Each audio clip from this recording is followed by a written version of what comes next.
Lesson for you here tonight, and tonight's lesson is about how you should treat your enemies. But first of all, you have to know that they're your enemies and you have to respond to them accordingly. I had done a program here last year about the white red pill community, red pill racists and propaganda back in September of 2020. And that program was a warning.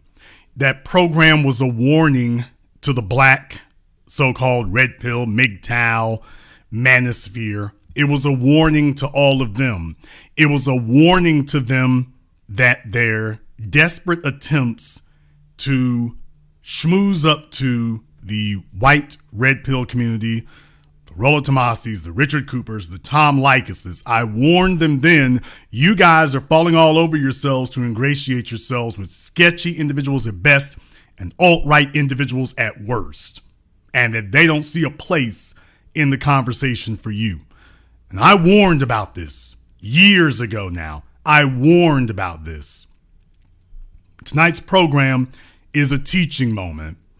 For those of you who are unaware here, after YouTube personality Kevin Samuels passed away here last week, a number of individuals decided to up the ante on shamelessness. And lo and behold, who comes trotting out of mothballs, smelling and reeking of the homeless shelter? None other than Tom Leykis. Now, that's a name that people have been using, but only really as an anachronistic look it up, only as a historical anecdote.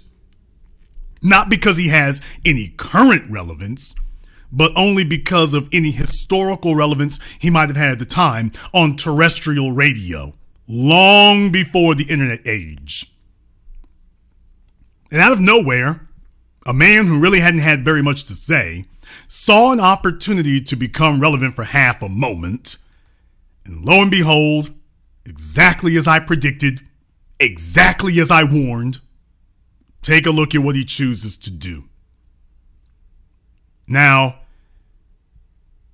Kevin made it a point not to mention the place where he got the majority of his philosophies that underpinned his philosophies, from marriage to income to dating age to everything else.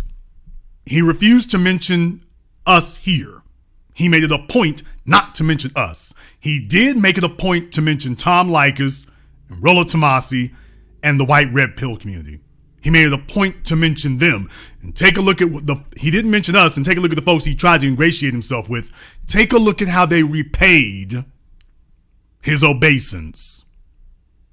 Take a look at how they repaid him for that.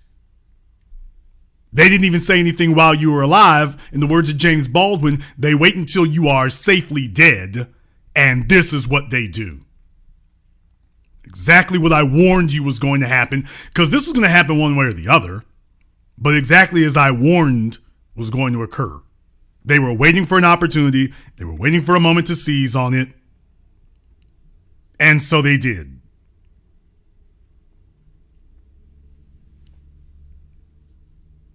With that being the point, you see that Tom Leykis disgustingly says, this is what you get when you make a living stealing other people's material.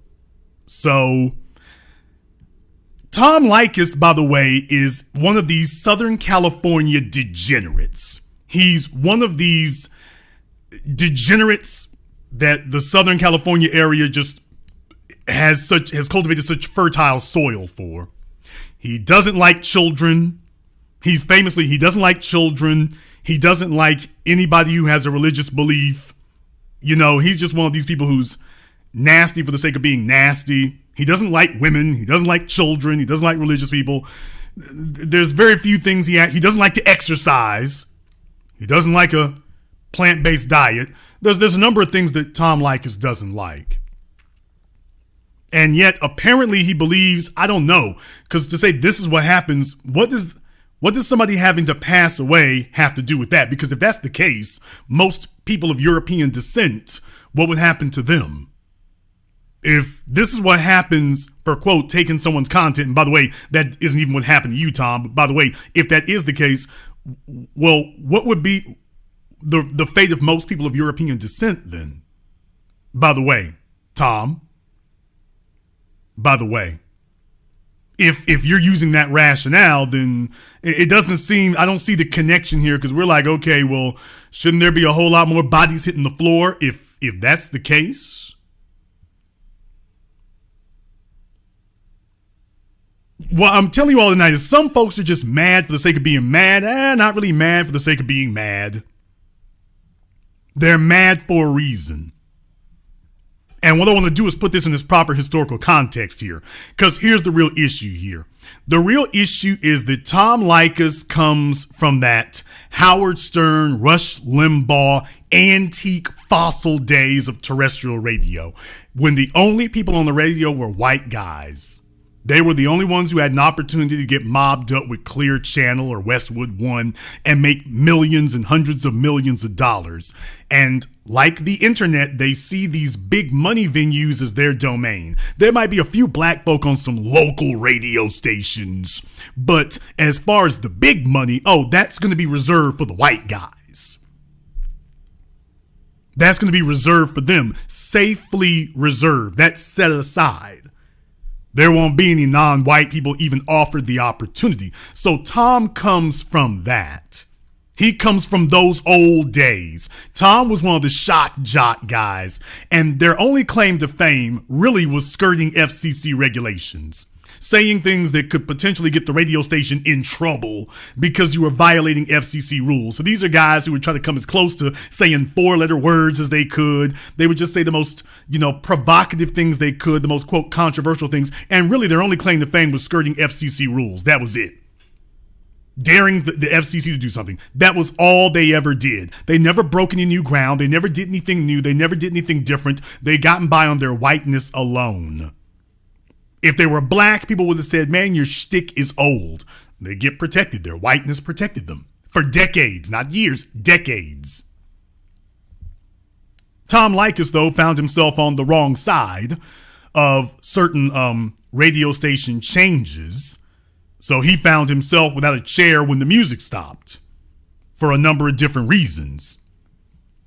And there was an LA Times article back in 2012. Oh, yes, I've brought the invoices. I don't bring receipts. I bring invoices. I don't tell you what you're paid. I tell you what you owe.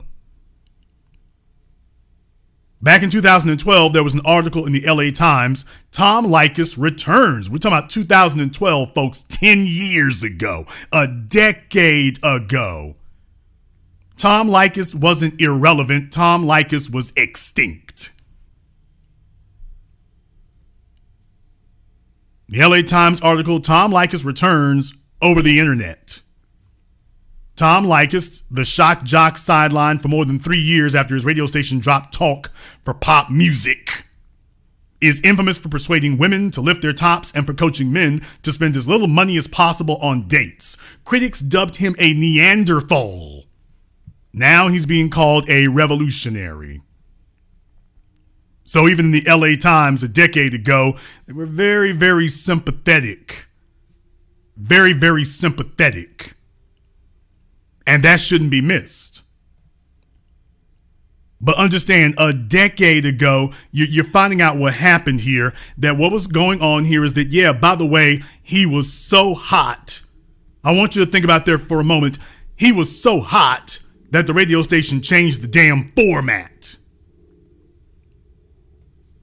These guys that you see on your screen, they were used to just having it carved out for them. All they had to do was just show up.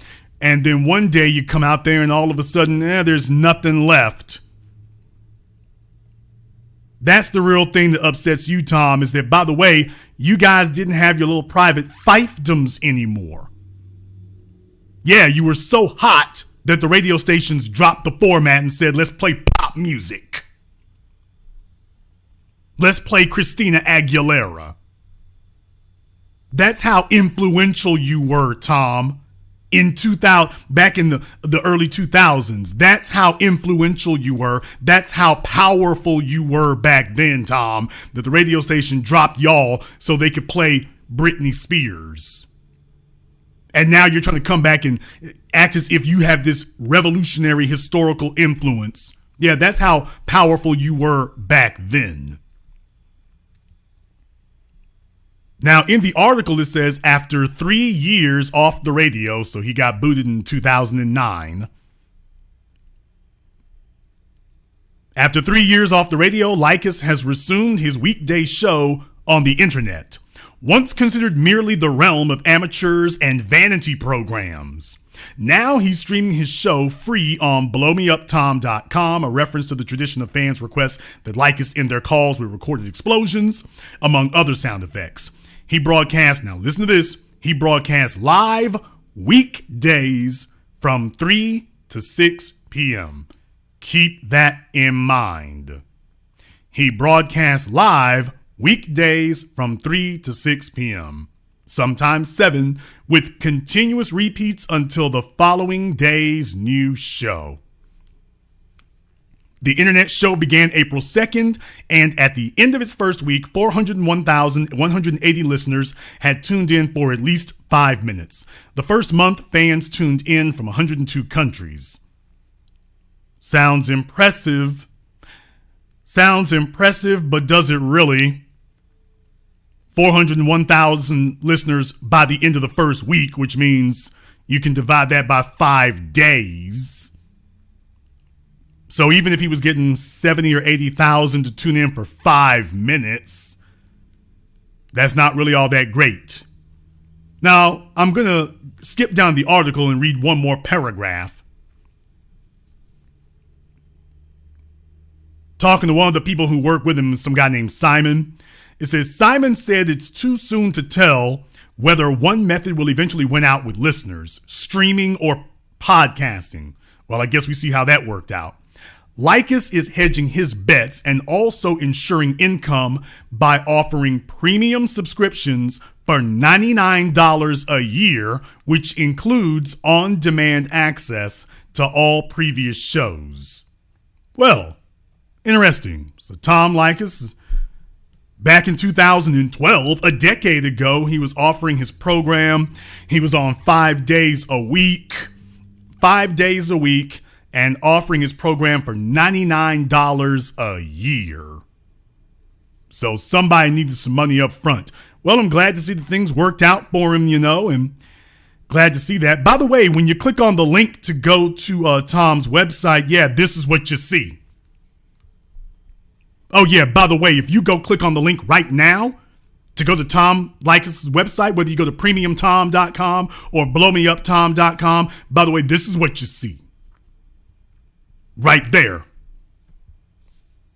And in case some of you can't tell exactly what the real part is here for you to watch for, let me go ahead and zoom in for you, because I'm sure that Tom will want you all to get a great big good look at how much 10 years later, how much it costs to get started with Tom Leykis on Blow Me Up Tom. Thought you'd like to go ahead and take a look at that real quick, and you can see for yourselves, by the way, how relevant he is. You can see how well that worked out.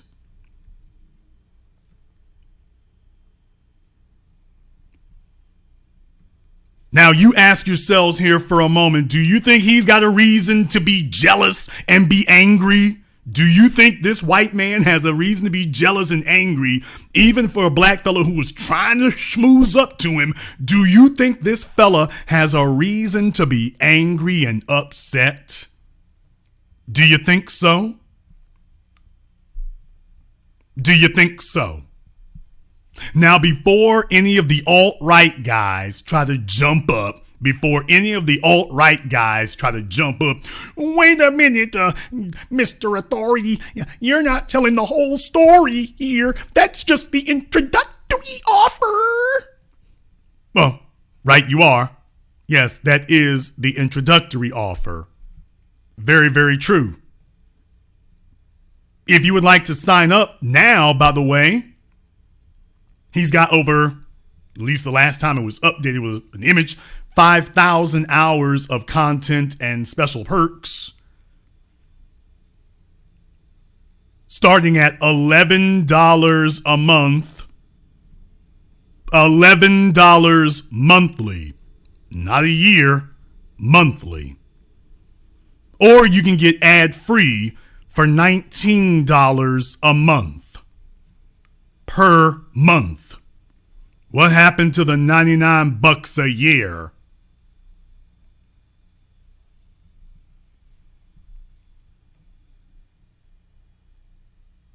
If you all were wondering whether or not I was being hyperbolic last week, and this is a teaching moment, when I said that there were mistakes that were made, and I said, number 2, do not try to make bedfellows of your enemies, but you first and foremost have to know who your enemies actually are.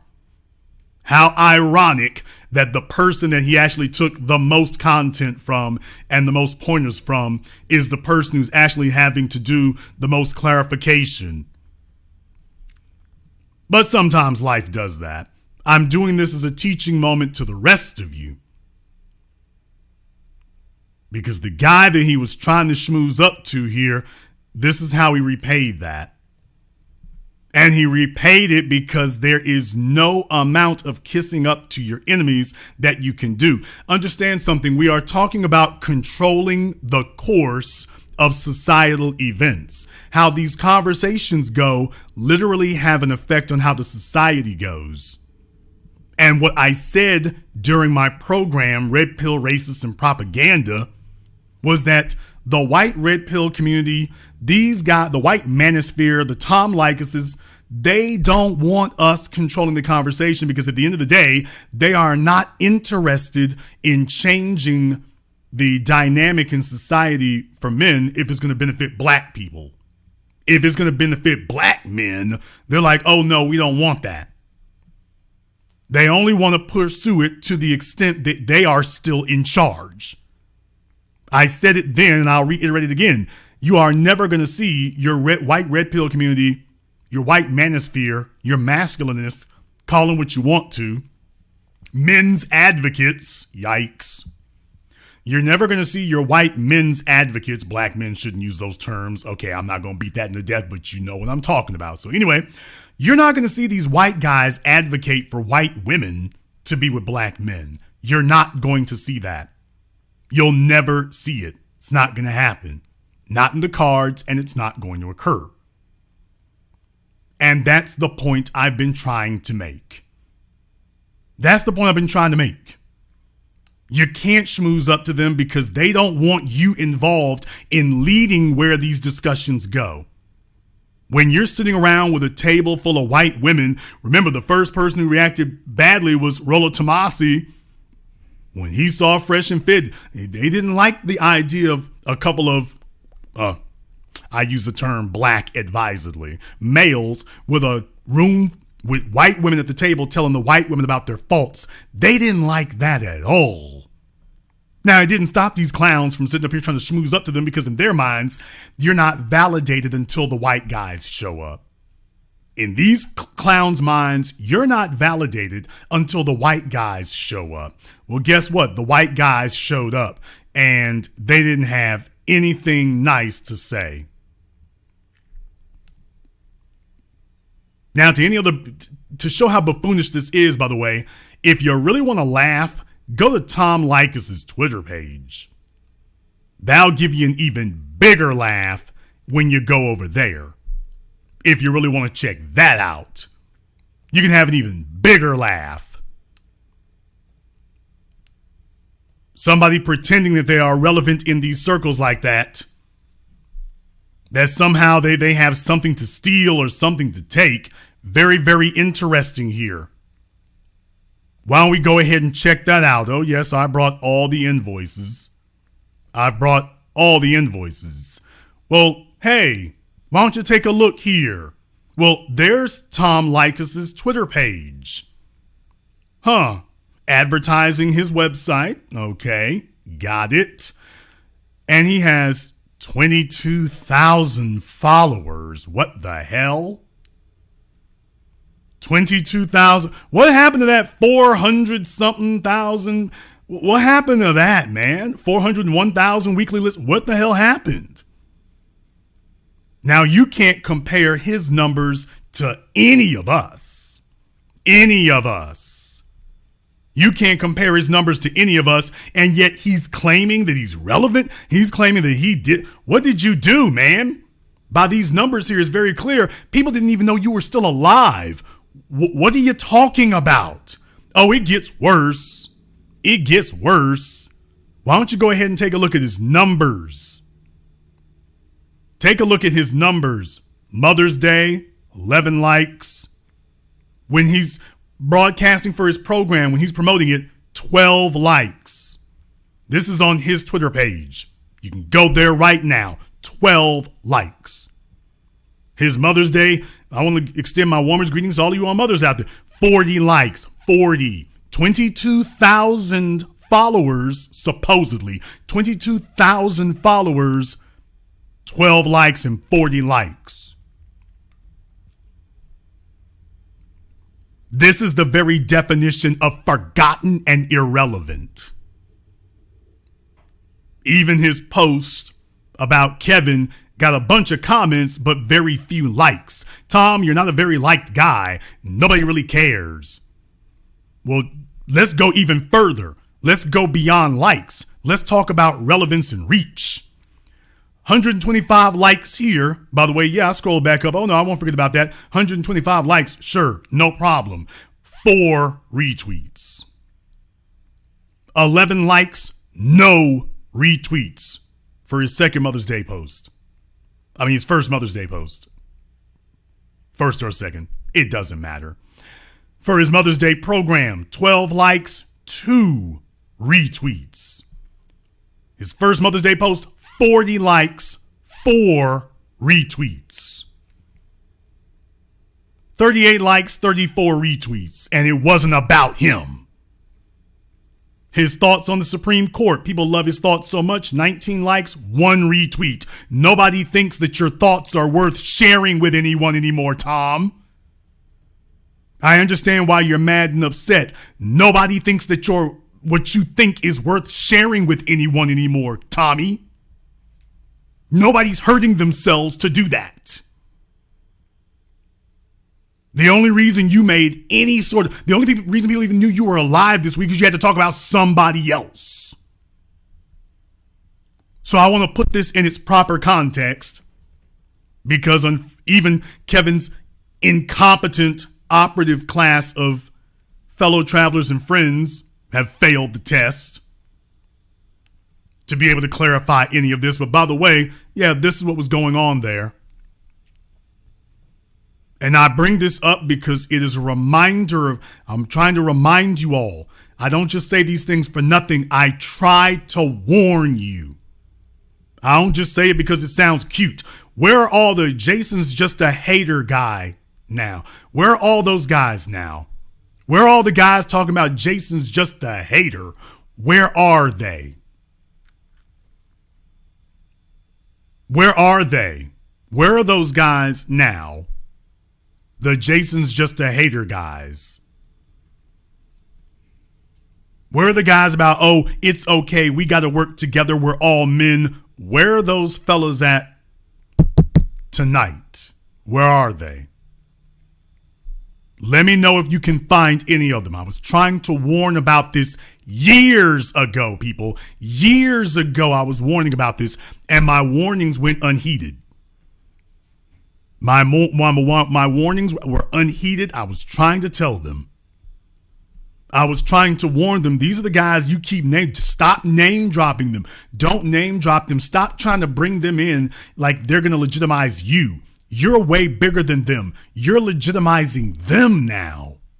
They're not they were so desperate to hold up these white men as their intellectual godfathers that they were letting in the dudes who were going to dismantle them through the front door. And I warned people that that was exactly what was going to occur.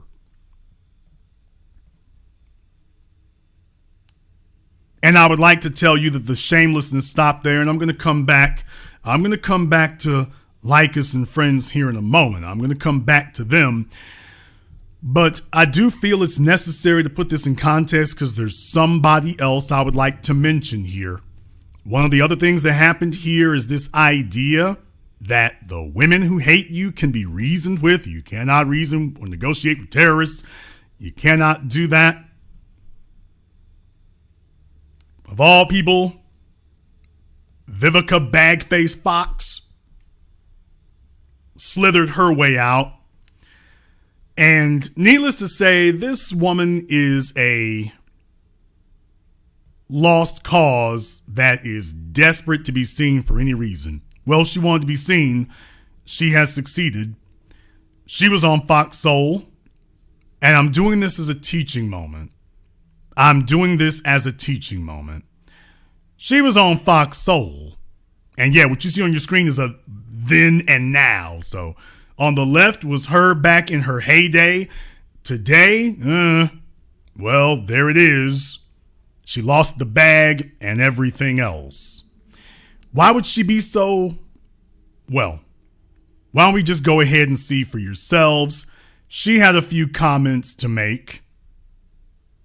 And she decided to go the Tom Leykis route. Well, me and Lisa Ray both had the whole side eye. Like, what the hell? Is he kidding me? Healing? Healthy? This man was a hypocrite, in my honest opinion. He really was. I didn't find anything about him to be healing. He insulted African-American women on a consistent basis. One of his last statements that he said was that if you're over 38 and you haven't married or something like that, that you're no good and disposable. To me, it was a shock jock. And, you know, I hope this is teaching folks a lesson about the karma that you put out, the negativity that you put out in the world, that when karma comes knocking at your door, she might not be so kind. So, well, there's a thing or two to be said about karma as well here. First of all, I want to give it up to the Botox people. They got Vivica's face sitting up here, blowed up like a balloon, don't they? They got her face. You can see what she used to look like back in the day. This is what she used to look like back in the day here. Boy, I mean, they got her blown up like a inflatable mattress. She's looking like one of those Wilson balls. And there's a really good reason for that. Because Vivica is 57 years old. She was a year older than Kevin. No, it's not that her jaw is broken. It's that her lips are moving within this Botox bubble that they've injected her face with. So her lips are moving within that. So if you wonder what, that and the makeup is caked on like a spackle. But Vivica is 57 years old now. So why the hell is she so venomous here? What the hell is she so venomous? Well, I guess that's, first of all, I guess it really hurt her feelings to hear that. About the karma that one of his last statements that he said was that if you're over 38 and you haven't married or something like that, that you're no good and disposable. He said leftover, actually. The term is leftover women. And Vivica should know. Oh, take a look at that freeze frame right there, by the way. Yeah. Vivica should know. Looking like the dude with the big jaw from Tango and Cash. Well, Vivica should know about being left over because Vivica has a number of regrets about how she squandered her youth. So, Vivica, you're kind of projecting right now, aren't you? Bitter old women. You're kind of upset right now because, she's kind of, boy, I'm telling you, it didn't turn out nearly as well as she told herself that it would. Not nearly as well. Well, Jason, what are you talking about there? Oh, don't worry, more invoices. If you want to go to Instagram and check it out, you can. Why, here's a great video from last year, just a few months ago. And boy, I'm telling you, Vivica's whole neck is starting to disappear. They are inflating her so much, she's starting to look like Marlon Brando from The Godfather. But in any case, a person asked her about why she doesn't have children. For those of you who don't know, Vivica Fox is 57 years old, does not have any children. has no biological children. 57.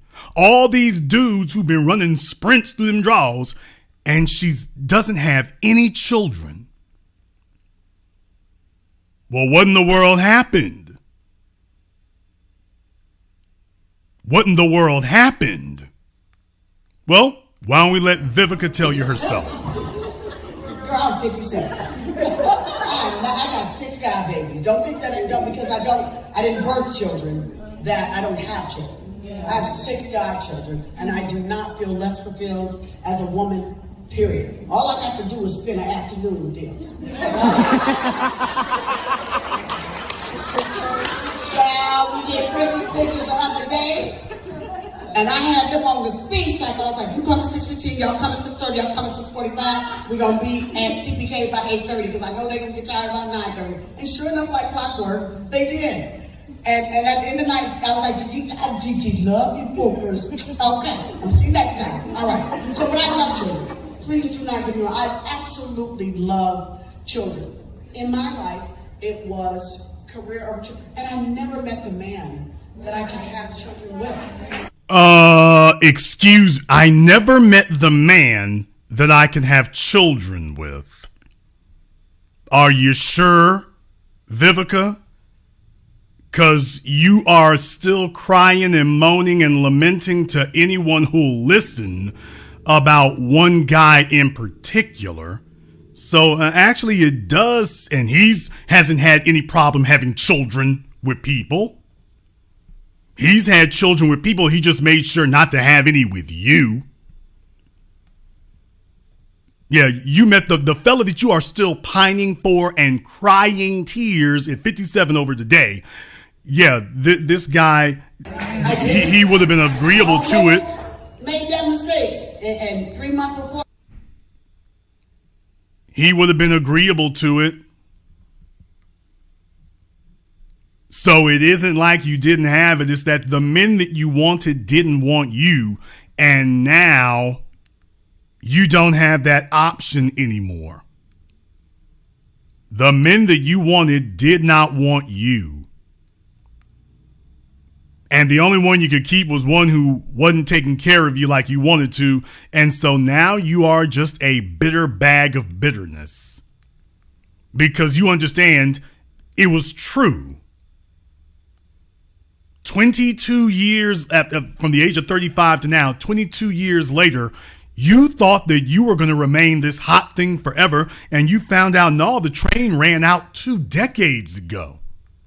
You missed the last train leaving, and it broke your soul. It shattered your soul. You hate to hear it. Not because it's a lie, but because it's the truth. You're not upset because somebody lied. You're upset because someone said the truth. There's nobody, black, white, male, female. No one is stepping up to the plate to say, let me come and do for Vivica Fox. And furthermore, they haven't been. Since your prime years, you were on screen with Will Smith, you weren't eligible for any of them. Will, Tupac, 50 Cent, you were eligible to lay up. You were not eligible to be kept. And you're very angry about it because now you get to sit on Fox Soul with a bunch of other over-the-hill Model T built females. Completely obsolete. All of them sitting up here hurling their anger and bitterness and vindictiveness. But you know what they don't have? They don't have a producer to take them into the sunset. They've got to get every crumb of their daily bread on their own. Oh, yes, this is how angry she is about this. Talk about classless. But she doesn't have anything to worry about. She knows. She knows that it's not eligible. She knows at this point right here, it doesn't matter what she does. It doesn't matter what she does. It's not going to hurt her. There's nobody. In her case, she's like, how in the world are you going to punish me? Nobody is offering me anything now.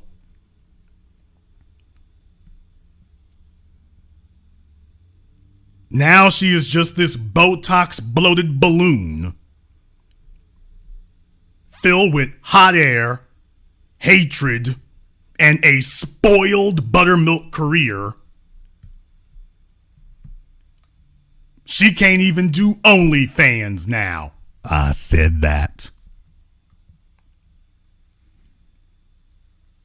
She can't even do OnlyFans now. That's got to hurt her damn soul. You can't even do that. Yeah, you missed the last train leaving. So when I tell you all about these folks and I tell you that you need to watch out for that and take that seriously, I don't say it because it sounds cute. I say it because that's reality. I say it because that's what you learn from experience. I wasn't trying to make friends with any of these people. I could see it objectively. Folks who were worried about going mainstream and worried about getting put on, and once they get 500,000 subscribers or 1 million subscribers, they start worrying about, well, what's the next leg up? Man, damn that. Damn that. You'll be sitting here and trying to make friends with people who are hating you the whole damn time. But I want to go back here to Tom Leykis and the point that I was making here. There are a lot of you who are young fellas, and I want folks to understand here, when you're talking about Tom Leykis, you're going all the way back. Really, when you're talking about Howard Stern and Rush Limbaugh and the Tom Leykises of the world, you're going all the way back to the 90s. You're going back decades. So what it is that in their case here, they are trying to get their old glory back to the extent that they can. Limbaugh's dead. Howard Stern got the Sirius XM deal. Nobody came looking for Leykis. And so, like so many other places, they've considered that the internet would be a safe haven to defend their white privilege. And that's why I've told the fellas here that first and foremost, you all, no matter what trauma issues, mommy issues you have or whatever, you're not going to get sustenance from these guys. These guys only want to use you to the extent that they can get what they want. And let's talk about why they could use you. Let's be very, very clear about why that would work. And I'm going to say this straight with no chaser. Let me say this direct and to the point with no chaser. Them fellas fell the hell off.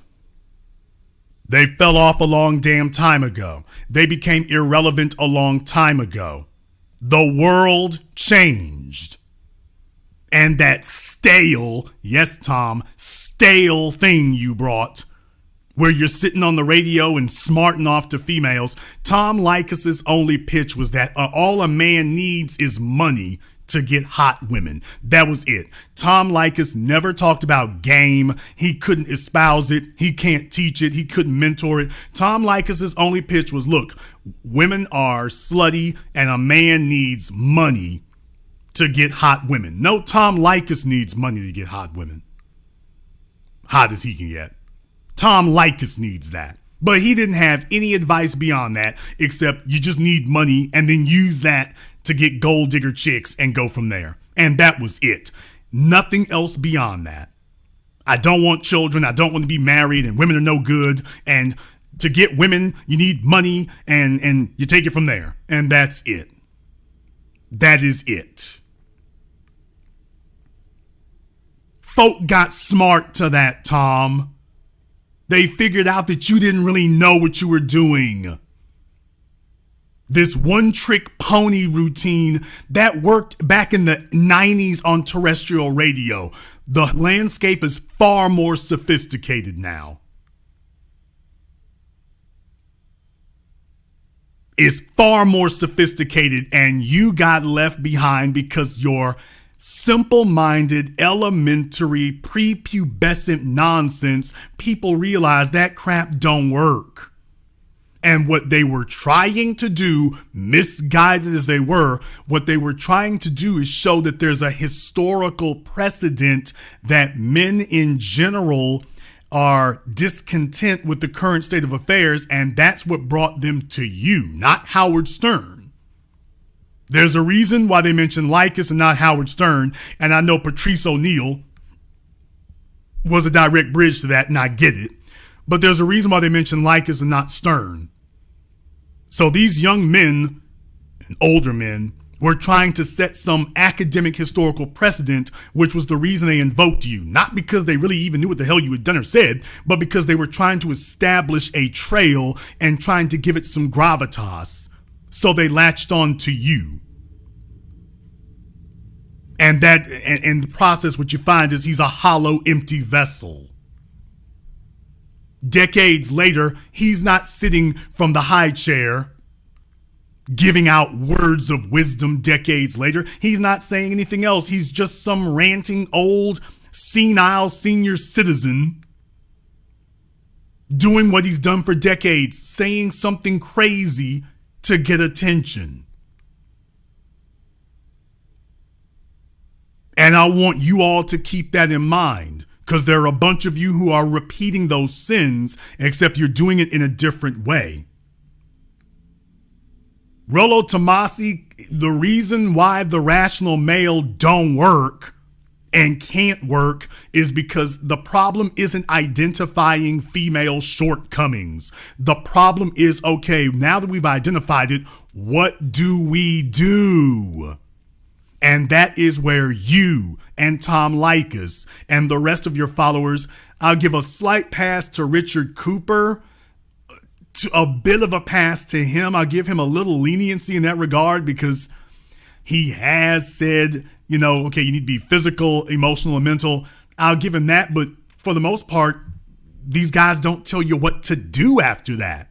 Okay, you get it, and then what? We understand women. Okay, got it. Now what do we do?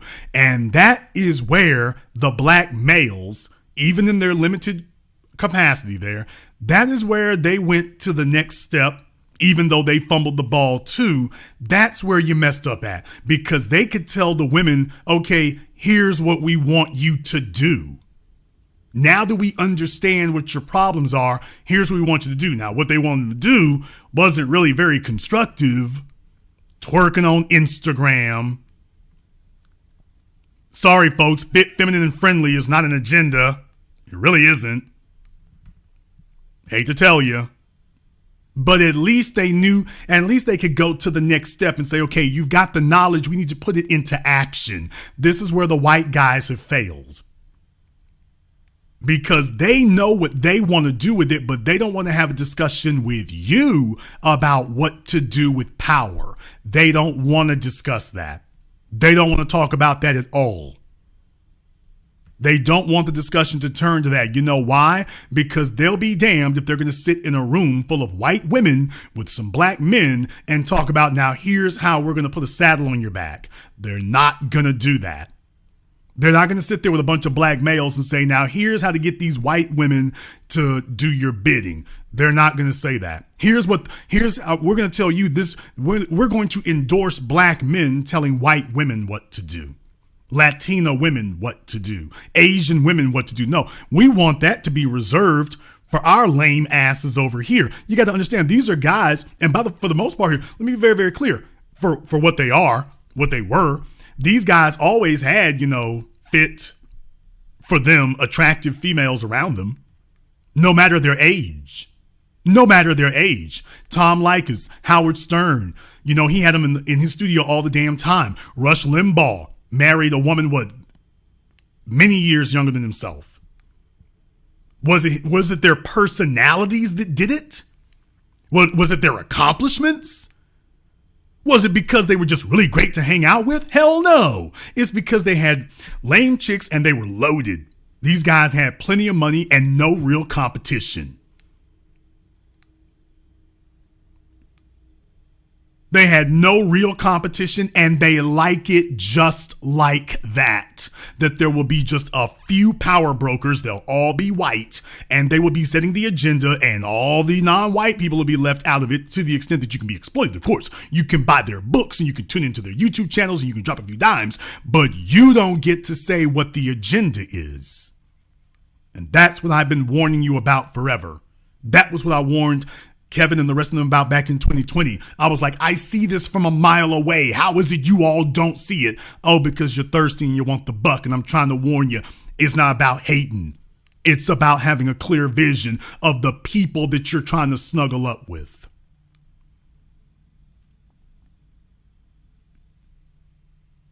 These guys are used to getting whatever they want simply on the basis of being white. They don't have to put in any effort. They walk up, hi, I'm white and got money. And everybody's supposed to bow.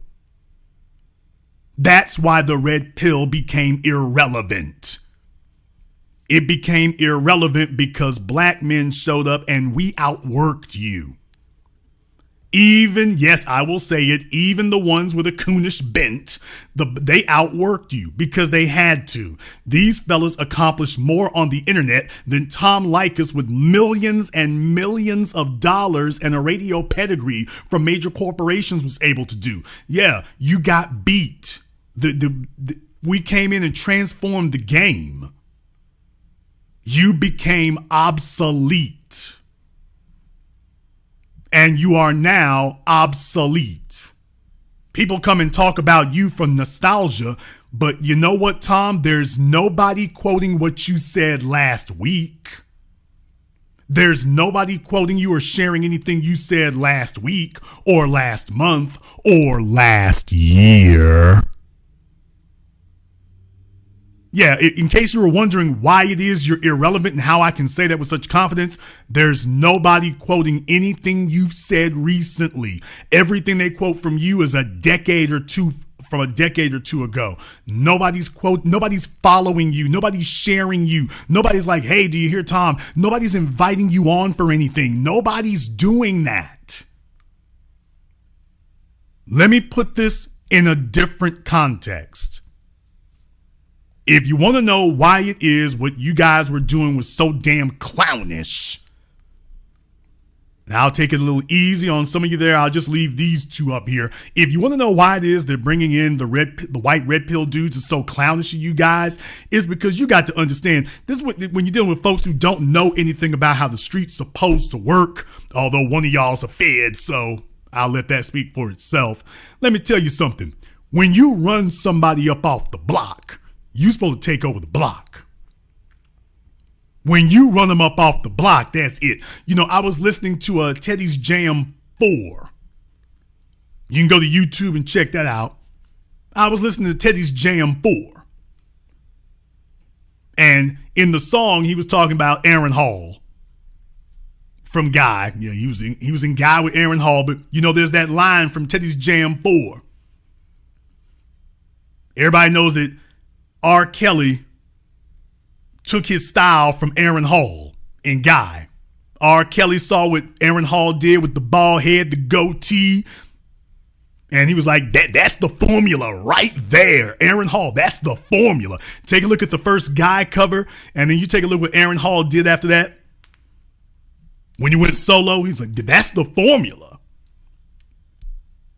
Yeah, but take a look at where R. Kelly went and take a look where Aaron went, and Teddy Riley has the line in that song, Teddy's Jam 4, R. Kelly took your swag and X'd you out.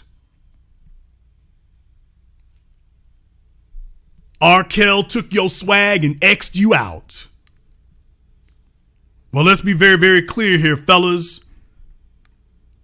We took over the game and X'd y'all out. You don't run the block anymore. Truth be told, you didn't run it then. You had an unfair monopoly. Now that you actually got competition, you got blown away. The second that real competition walked in the door, you got blown away.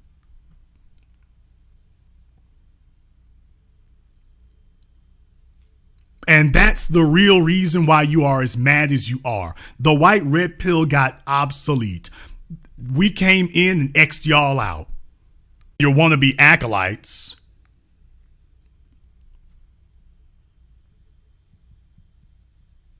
The fellas who are still kissing your butts.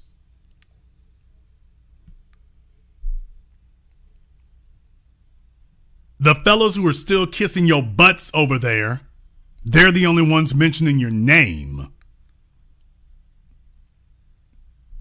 The rest of us are like, man, we didn't learn nothing from you. Let's be very clear, people. You can't steal from an obsolete machine. Didn't learn anything from you sitting up here whining about women and talking about get money and that's all you need. Man, if you don't sit your ass down. Your sycophants and bootlicks over there, they'll sit there and repeat that. But everybody know, and grown men know that's not reality. And I'm not looking for a damn daddy or a father figure. The white red pill was just an extension of the old terrestrial radio. And the bottom line is, yes, they do want to alter the landscape of how women treat the men, but the white guys want to be in charge of it. Let's be clear. The white dudes want to run this thing. They do not want an apparatus that benefits everybody.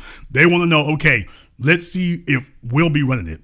And the only time that they want to associate with you is if they think they can steal your audience. If they think that they can siphon off your audience. That's the only relationship they want, is a parasitic one.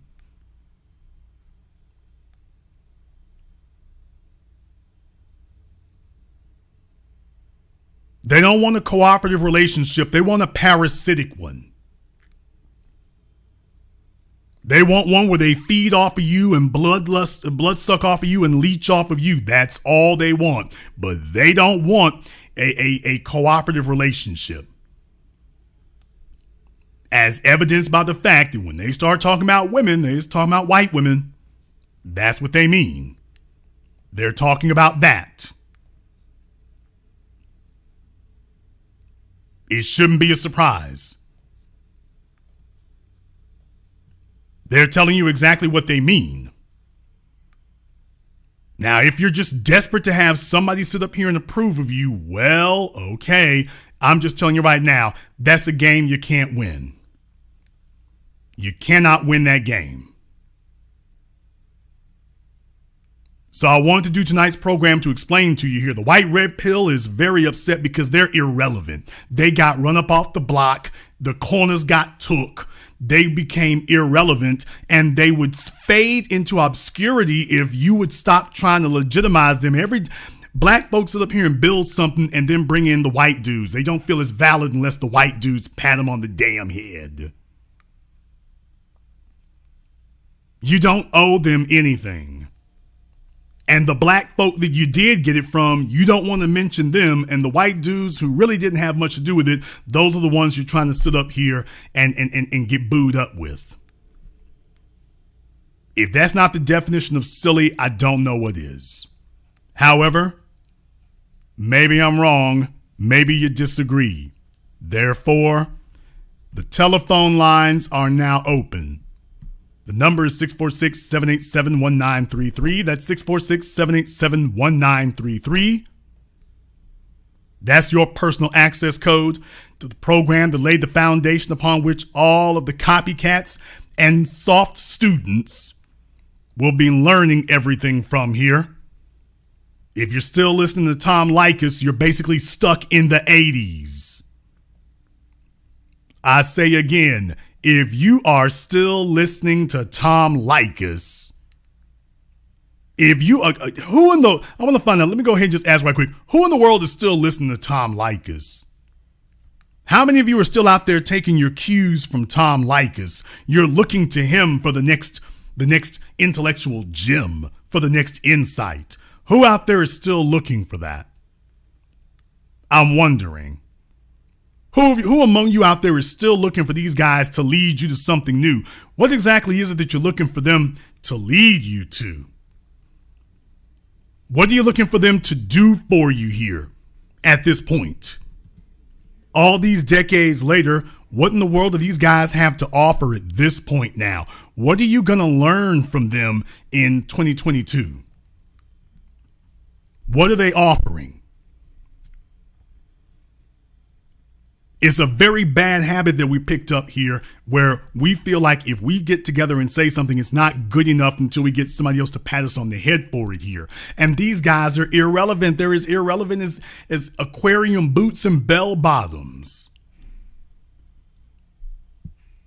They don't hold any sway. When are you going to learn? They don't have anything to teach.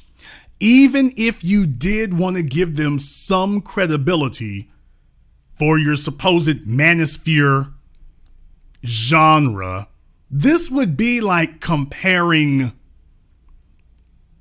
martial arts prior to Ip Man to John Jones and the UFC. There's no comparison. They're not just better.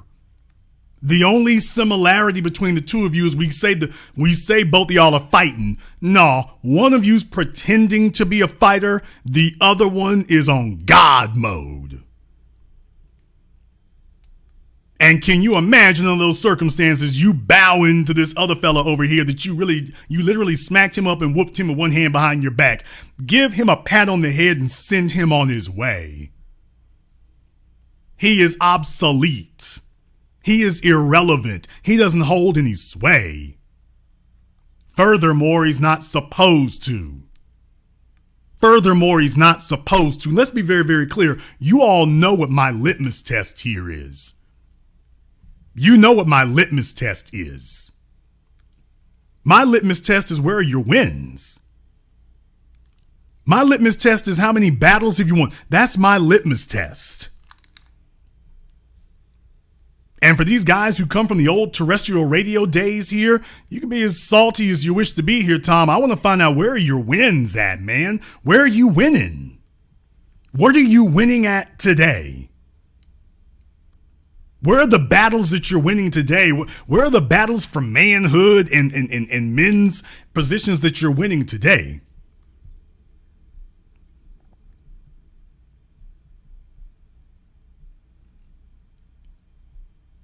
Something really odd happening here, by the way. Let me check and see. For some strange reason, I think it didn't load the program here correctly. I'm going to see if I can try that again.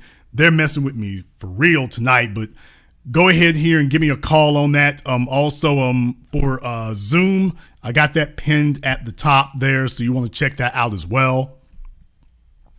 And I wasn't even going to broadcast here tonight, but I had something I wanted to say in this regard because I have too many of you here who are looking for a father figure, and I warned people that wasn't the way to go. Too many people looking for legitimacy from the dominant society, and I warned them that wasn't the way to go. And as soon as something tragic happens to you, they swoop in and tell you, okay, we run this now.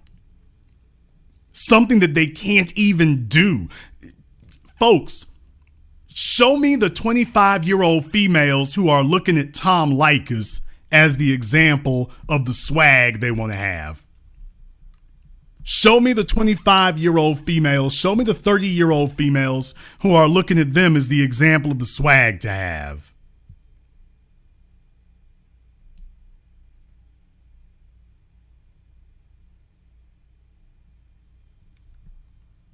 Show me who are the females out there saying, you know what, I can't wait for Rollo Tomasi to weigh in. Nobody's looking at you. And there's a reason they're not looking at you, because all this damn theory, or worse, all of this completely erroneous information, that's not what people need.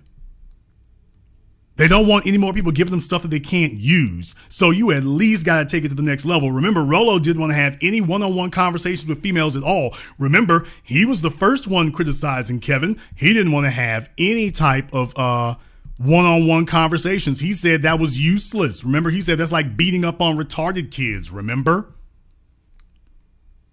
He said there was no point and no use in doing it. Remember?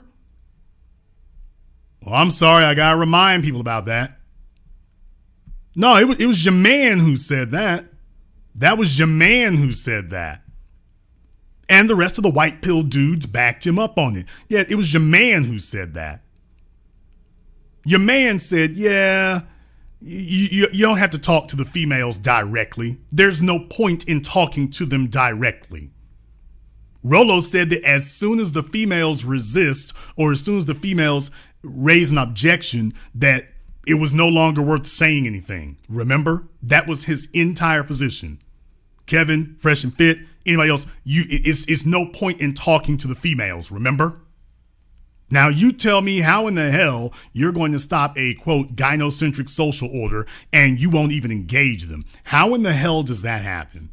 What the hell kind of war gets won under those circumstances? How do you win under those circumstances? What the hell is winning? Under those circumstances, what in the hell is even winning? When you refuse to fight, you refuse to stand up, you refuse to clarify, you refuse to engage, what in the world are you going to do? If you want to know how it is you ended up obsolete, it's because, hell, you wouldn't even fight for your own damn corners. There's a reason why, even if we want to pretend to ourselves that you guys ever actually ran anything, which you never did, but even if we want to pretend that you did, y'all wouldn't even stand up and slug it out for your own damn corners. How are you going to tell us that you were running anything and you wouldn't even stand up for your own corners? You wouldn't even defend your own block. Who the hell are you trying to fool with this? Y'all act like y'all were making major strides and like you were getting big things done and that things were really popping when you came along. Let them tell the damn tale. If you let them tell it, man, they was really popping and things was just going and man, things were just going left and right out here. If you let them tell the story. They would have you believing that there would be no reason for anybody else to be around at all because these guys had it locked down. They had it going great. The women were in line. The message was out there. People were gravitating to them. If you let them tell the damn tale, that's what you'd be believing. You would never know that these guys had no weight whatsoever. You never know that they were irrelevant after all those years of yelling. They were on Reddit and every damn thing else. They were on any blog website you could name for over a decade and have made no traction whatsoever. No traction whatsoever. Didn't get anywhere. Didn't make anything happen. They weren't moving no weight at all. But let them tell it, and things were going great. If they tell it.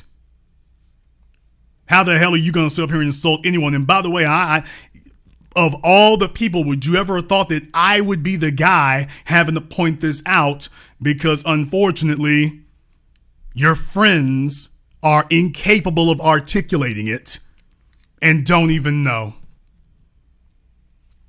And by the way, I'm sure there are huge swaths of things I probably missed. I will freely admit I got the Cliff Notes version of everything. But I'm pretty sure that what I'm saying is reliable.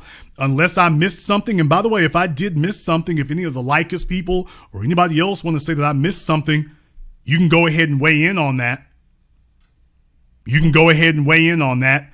The telephone lines are now open. The number is 646-787-1933. That's 646-787-1933. And also you can see the link for the Zoom is pinned at the top of the chat there. I got somebody trying to join me on Zoom here now. Well, actually, I got a couple of people trying to join. I do get priority to Zoom, but let me go ahead and get them to get straightened out here first. Before I do, let me take a phone call because the folks have been waiting here for a moment while it's been getting itself straightened out. So let me get them before their patience wears out.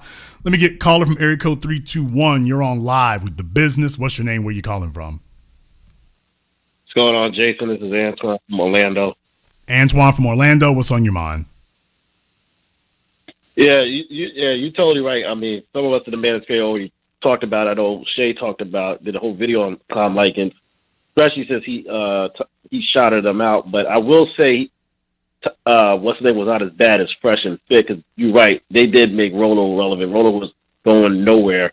It's because of Myron. Myron like kisses his butt. He thinks he's God for some odd reason. But I mean, some of us that are non-FBA in the manosphere understand exactly what we're saying. Especially I saw it when Kevin told that girl off on the show.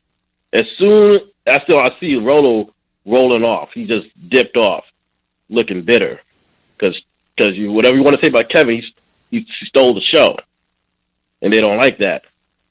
You know what I'm saying? Well, like I was warning them from the beginning that why in the world black folk are just so damn desperate that we go off and build something, and then if there are no white people around, we go look for them. Let's go find some white folk to give credit for what we made.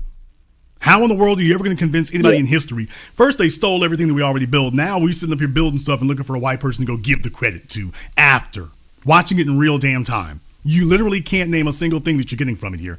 Now, some of these folk here, they regurgitate the rational male. Okay, fine. But the real thing here is, by the way, if they were really that relevant, why in the hell didn't they pick up any steam on their own? Rolo is currently rewriting his whole philosophies based off of what I'm saying here now. He's backing off of the alpha male definition. Talk about the guy who's scared. By the way, Rolo, you're welcome to call up anytime you'd like to, by the way. You're welcome to anytime you would like to. He started rewriting what he said about being an alpha male when I said, by the way, Rolo can't define what power is. He doesn't even know. He's sitting up here talking about rock stars and stuff. His frame of reference is not just antiquated. His frame of reference is absolutely is encased in amber.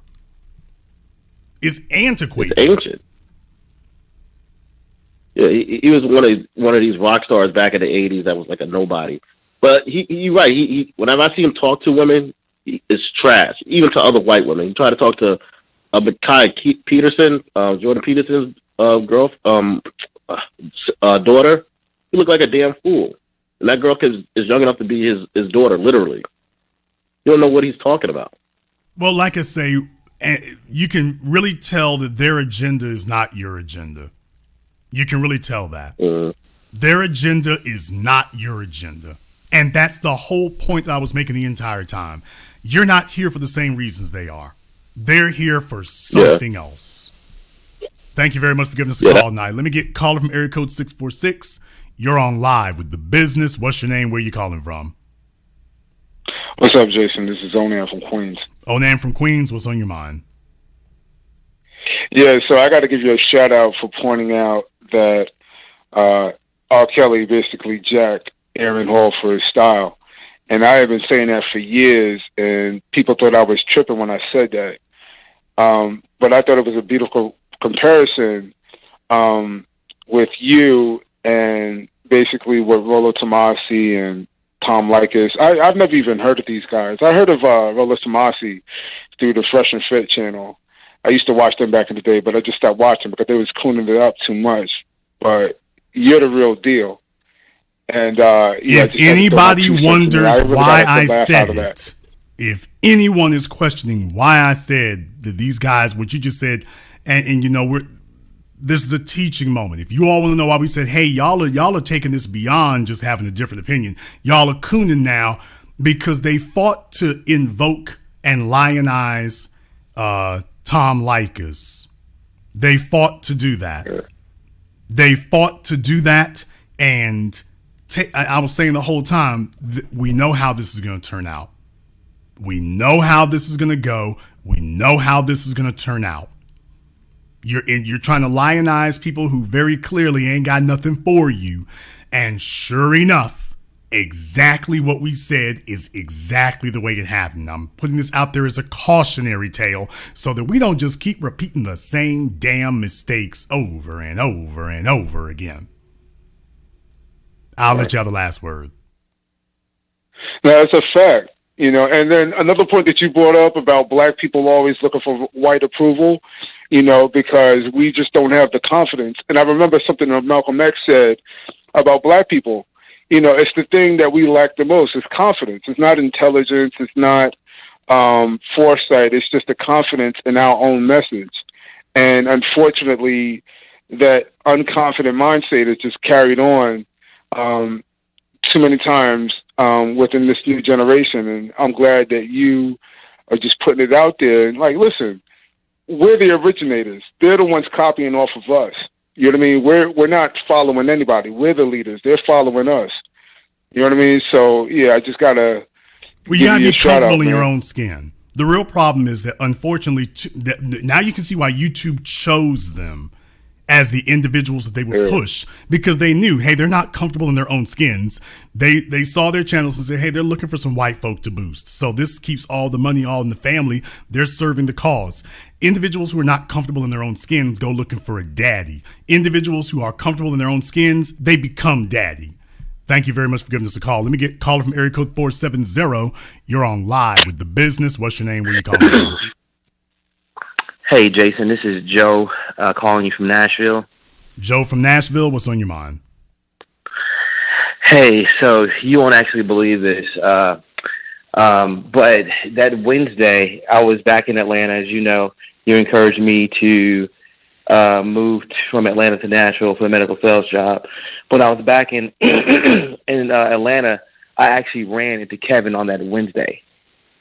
And so whenever I see Kevin or whatever, and this is God honest truth, I always make sure that I tell people, I'm like, hey, his message is from the business, Jason Black. He's about 25% of what Jason's doing. You need to check that out. Jason lays out the game really hard.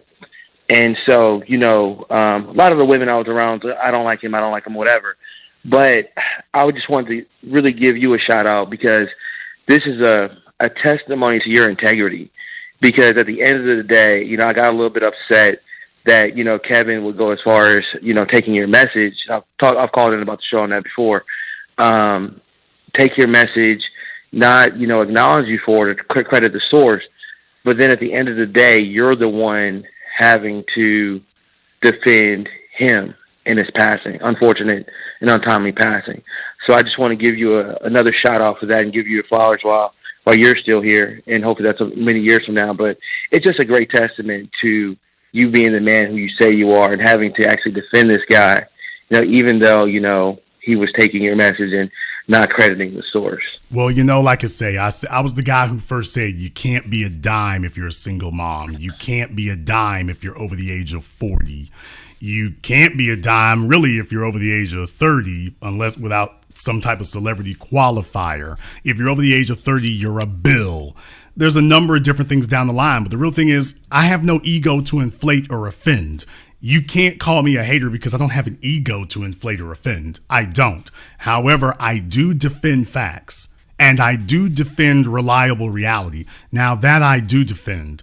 And at the end of the day, this is the same thing I've seen over and over. And Kevin was significantly older than I am. So for me, it was just like, okay, I'm looking at the dude who's older than me and hasn't learned, doesn't even recognize who the damn people are who are sitting at the table with him. He's inviting the people to the table with him who are going to undermine him and stab him in the back. And anybody who doesn't like it, you can go ahead and sit the hell down. Go back here to September of 2020. Go to September 2020 on my channel, Red Pill Racism Propaganda. And that wasn't the only one. There was also another one about the Red Pill folks. I did those programs years ago. And I called these people out by name. I called them out by name. And lo and behold, here we are. So anybody who was in denial and didn't want to believe it and didn't want to accept it, because you see this all as entertainment. You tell me how damn entertaining you would consider this to be at your passing. That's somebody that you sat up here and frequently shouted out. And by the way, folks were on Leykis' Twitter telling him, by the way, Kevin shouted you out, man. By the way, Kevin did give you attribution. By the way, they said that to him. Leykis acting like that didn't matter. Thank you very much for giving us a call here tonight. Looks like the folks are coming to get him here. Looks like the folks are coming to get him. By the way, let me go ahead and show you all. Yeah, let me go ahead and show that to you all here. In case you were wondering here. Yeah, there it is on Twitter. There it is. There it is. Some clown here. Completely unfair. Dad, you fellas out here looking for a damn father figure. What the hell? But in case any of you were wondering, by the way, yeah, this is Tom Leykis on Twitter. In case you were wondering, yeah, there it is. He got called out. Somebody said, hey, he credited you so many times I can't even count, man. He loved you. He did. What did Leykis say? And he used my material. That is definitely unfair, credit or not. In other words, Tom is like, but I'm irrelevant. How the hell did these black men come along and snuff me out? Nobody even knows who I am anymore, except those of you over the age of 40. Nobody knows over the age of 40, and nobody cares over the age of 35. So yes, he did get called out. He did get notified. He did get corrected. What he's really saying is, I'm salty and bitter as hell.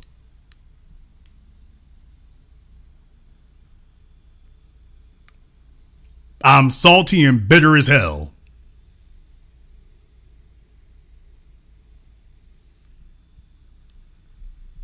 Let me get caller from area code 618. You're on live with The Business. What's your name? Where you calling from?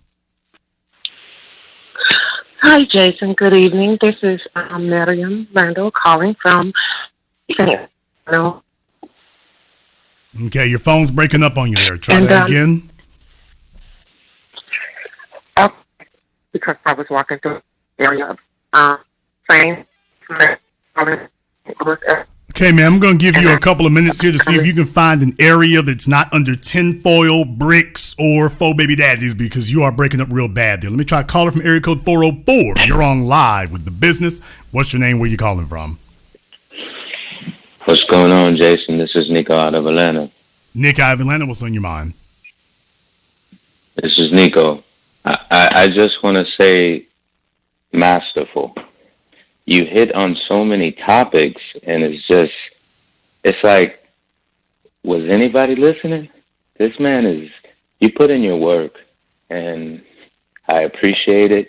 I just wanted to tell you, I don't call all the time, but man, this is masterful. Keep breaking it down. Thank you very much for giving us a call here tonight. Like I say, definitely all the folks who were talking about you hating and this, that, and the other, they're the ones sitting right now. You can't find them now. You can't find them. You know why? Because they had no foresight. That's the problem with listening to congenitally immature and uninformed people. They keep running into the same damn walls over and over again. Over and over again. And because I have no ego to inflate or offend, I can speak about these things from an objective standpoint. And this is how objective it was. That, by the way, I said all of this years ago. Go back on my channel here on The Business, September 5th, 2020, Red Pill Racists and Propaganda. I named these people by name. I also had another one about Red Pill Racists and their theories. I said this before. Folks, you can either be ahead of the game or you can get run over by it. It's your choice. Caller from area code 816. You're on live with The Business. What's your name? Where you calling from? What's happening, Jason? This is Apex calling out of Honolulu, Hawaii. Okay, if you're on speaker or if you're cupping the phone over your hands because you don't want your baby mama to hear, try to take it off there, whoever you are, because you're coming through real hollow sounding and it's making it hard for me to make out what you're saying, so I know other people are going to be having difficulties. I took it off the speaker. I had it on speaker before you put me on. Okay, what's your name? Where you calling from? Just click it. Yes, Apex out of Honolulu, Hawaii. Apex out of Honolulu, what's on your mind? All right, now I've been around the space for quite some time now, and I was around when MGTOW started taking off, and I noticed how some of the brothers wanted to go over there and join the MGTOW movement. And I kind of played with it. I never officially called myself a MGTOW because I'm just too player for that. But I started noticing like some of the white MGTOWs started taking like little underhanded racial digs at the bros. And so what the bros did is we broke off and formed our own IBMOR, Introspective Black Men of Reform. I'm not affiliated with those guys either because some of those are, but they're weird. But as far as the jealousy is concerned, you're absolutely correct, because I've seen not people on Tom Leykis' level, but some MGTOWs, some white MGTOWs, they don't want us as the brothers to have control of the reins of the conversation, because they know if we do, that means their women are going to come to us to solve problems, because men are problem solvers. Women have a lot of problems and they need those problems to be solved. So they're going to come to the alpha male or the apex male or whatever the case was, the top dog, to get their problem solved, and they don't want us to be that. Well, I mean, because they understand it's a scramble for the ball. They don't want there to be a scramble for the ball. That's not what they want. Yeah. They want to put it back where they're supposed to be. That's what they want it to be. They don't want to change. We want to change the status quo. They just want to solidify the status quo. That's the difference. These are conflicting energies. You can't have both. Right, because they're already at the top, so they want to cement their stuff in. And you're right about that. The observation how white men, they're so used to having everything laid out to their feet that they don't have to develop game. They just roll up, throw a smile, flash their blue eyes. You know, if they got long enough hair, they'll flick their hair to the side or whatever, and the women just fall in line and melt.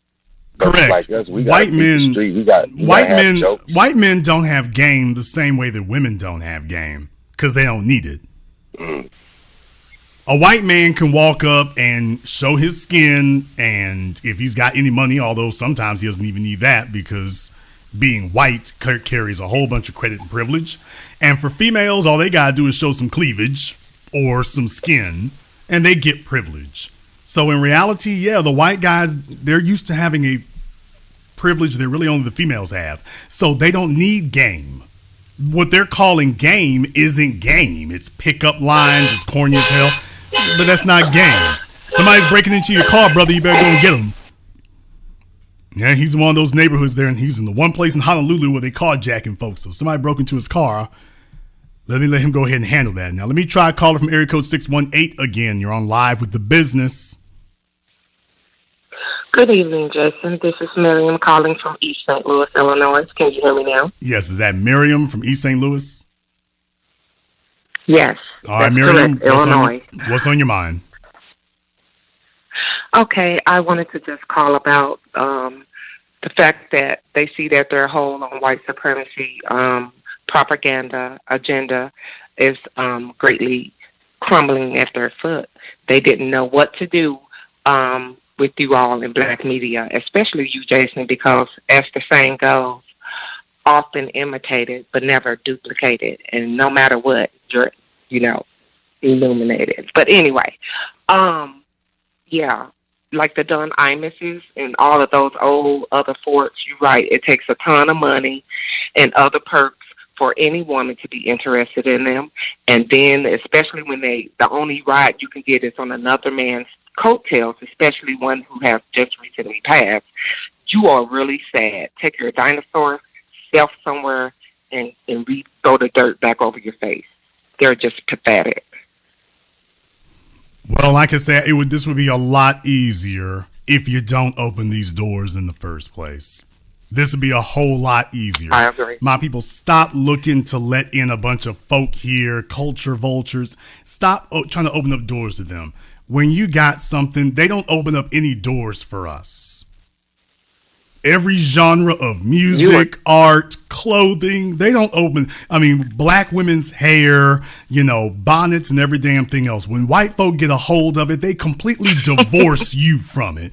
Even if they do get something, and first of all, this is not something that came from them anyway. Tom Leykis did not make what I do. I don't have to reference Tom Leykis because he didn't make what I do, nor was it any influence. Tom, I was there. I heard you. All you said was, I'm fat on a scale of 1 to 10. I'm a 3 or whatever it was. I'm a toad, but I got money, so it doesn't matter. So as he said that, I'm like, okay, this guy is pure entertainment, but I'm not going to take anything he says seriously. Now he wants to be taken seriously? No, you don't get to do that. You don't get to sit up here and say the only thing a man needs is money, and that's it, and then come along later and get taken seriously. No, these folks have stolen everything along. He won't talk about stealing things. They've stolen everything that we built up one side and down the other. If it's a hairstyle, was it those head wraps? They went and renamed those. When they walk in the door, they grab everything you got and immediately slap a new label on it and tell the world that they were the ones who made it. Get the hell out of here. Thank you very much for giving us a call. Let me get a caller from area code 217. You're on live with The Business. What's your name? Where you calling from? Yeah, my name is Sean. I'm calling from Jacksonville, Illinois. Okay, Sean from Jacksonville, Illinois. I hope your jaw heals up. What's on your mind? No, so I agree with what you're saying. It's just that you're very hard to approach. You said, why don't these people come to you and listen to you and your situation? And you put up this vibe that if someone was to approach you in a way that you may seem as a stupid question, that you would just attack. And so maybe Kevin Samuels would have approached you, or a part of the manosphere or whatever that. I don't know what you guys do in the background. I'm sure you may have talked to them at one point. But what I'm saying is the way that you can come across sometimes, if this is how you talk to people face to face or business to business, I can see why they wouldn't want to approach you that way with those types of questions. I'm not saying you're wrong. I'm just saying you don't make it easy for business. Okay. Now, take a look at what just happened on this phone call with you, and take a look at my response to it. And this is the way I always deal with things. So I don't know what you would be looking for in that regard. My initial reaction to that is to say, so am I harder to deal with than females calling you up and calling you gay? Am I harder to deal with than that, sir? Am I more abrasive to deal with than that? Not at all. Oh, okay. Well, thank you. Though, Okay. Thank you very much, because somehow he found a way to deal with folk who are outright calling up and calling him gay. So somehow I'm more difficult to deal with that. That doesn't seem to compute, sir. Well, let me reiterate then. You are Kevin Samuels was in the position of power. They called him. So then at that moment, he controlled the narrative, he controlled the conversation, he controlled the mute, he controlled that. The same way if Kevin Samuels were to come to you and talk to you and it's like, hey, I heard you said this, so forth and so on, you can then control the narrative. You are a position of power at that point, you understand? So okay, he literally didn't mind doing that for Tom Leykis, Rollo Tomasi, and any other white man who wandered in the room. He didn't mind doing that for them. I can't argue with that. And all of them argue with that. And anything you would say about me, all of them have been accused of much worse than me.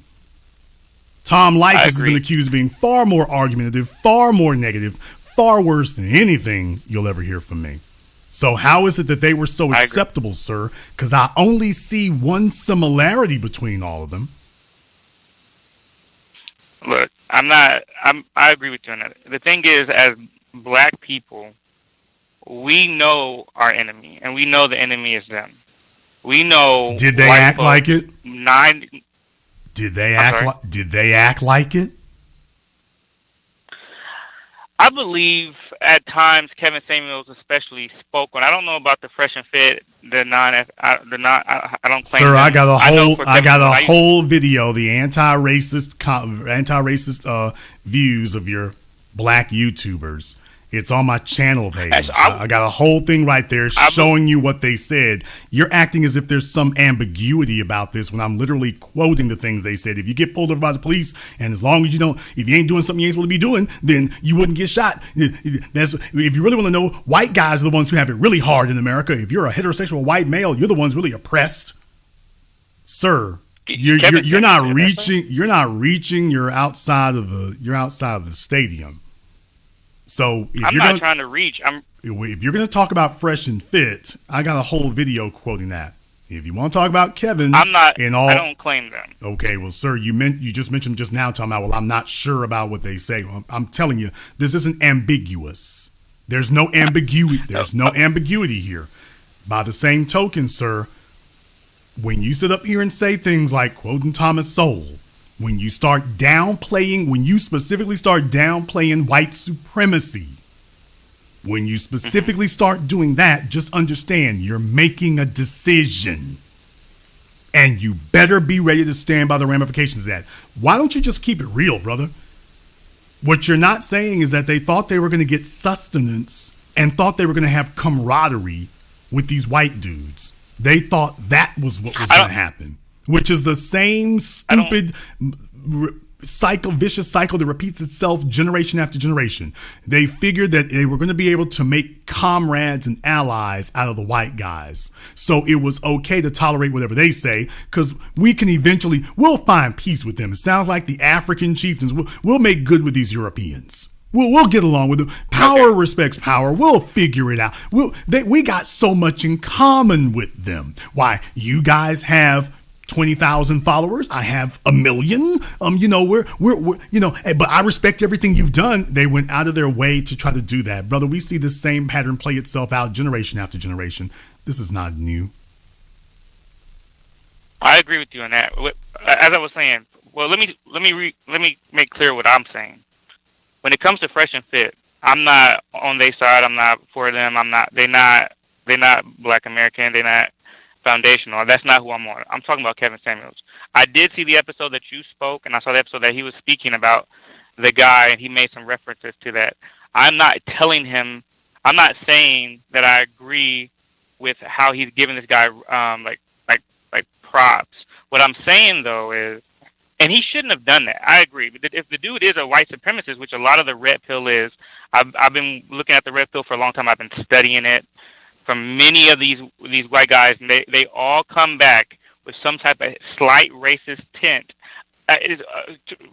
Some of them blatant, some of them race theory, some of them about thinking like white people are smarter than black people. I've heard it all through the red pill. What I'm saying though is, as a black man to a black man, when I talk to another black man, I want to speak to him on a level where I don't feel like we are enemies. When I speak to my enemy, I know he's my enemy. And me personally, I would have never gave him props. Okay, but if I speak to my enemy, I know I'm ready. I'm ready for the stab in my back. Here's the real issue. The real issue is you're going out of your way to try to refute the obvious. You're going out of your way. It wasn't because it was difficult. You really think Kevin Samuels sir, that way? It wasn't because it was, sir. I mean, there's years worth of recordings now. This isn't a matter of my opinion nor yours. You can play night after night of talking to women who made every single insult and invective under the sun. You literally don't have a leg to. Once you say that I saw that, your argument has completely been decimated. You don't have an argument anymore, and you're still talking as if you still have an argument, and you yourself are conceding that, oh yeah, the proof is already there, that what you're saying is not accurate. Not at all. But you're determined to try to argue as if there's some evidence there that will substantiate it, and there isn't. The bottom line is my record is very, very clear. I am an easy person to talk to. Now, if a person wants to debate me about something or dispute me, that's a different matter. But then again, I shouldn't be easy either. And neither should you or anybody else. If you have something to say and I dispute that, if I call up and say you're wrong about that, I better be ready to substantiate whatever I'm saying. The only thing that I as a host owe that person is for them to be able to say what they have to say, which is the reason why I have an open telephone number. I do not censor calls. I do not screen them. Anybody can call up and tell me that, Jason, what you said here is inaccurate. And the first thing I'm going to say is, okay, quote me what I said that was inaccurate. And then if it's in context, I will explain exactly what in the world occurred. Over a decade of doing this, that phone call has never come in yet. And I don't think it's on its way. So let's be clear, sir. The real issue is they thought they were going to get sustenance from the white dudes. They don't really rock with black folk like that. And they were holding out hope that these white, by showing that they have, quote, they think. Okay, so I'm going to say this. I'll let you have one last question because you've gone on for a while here, but I think I've already made my point.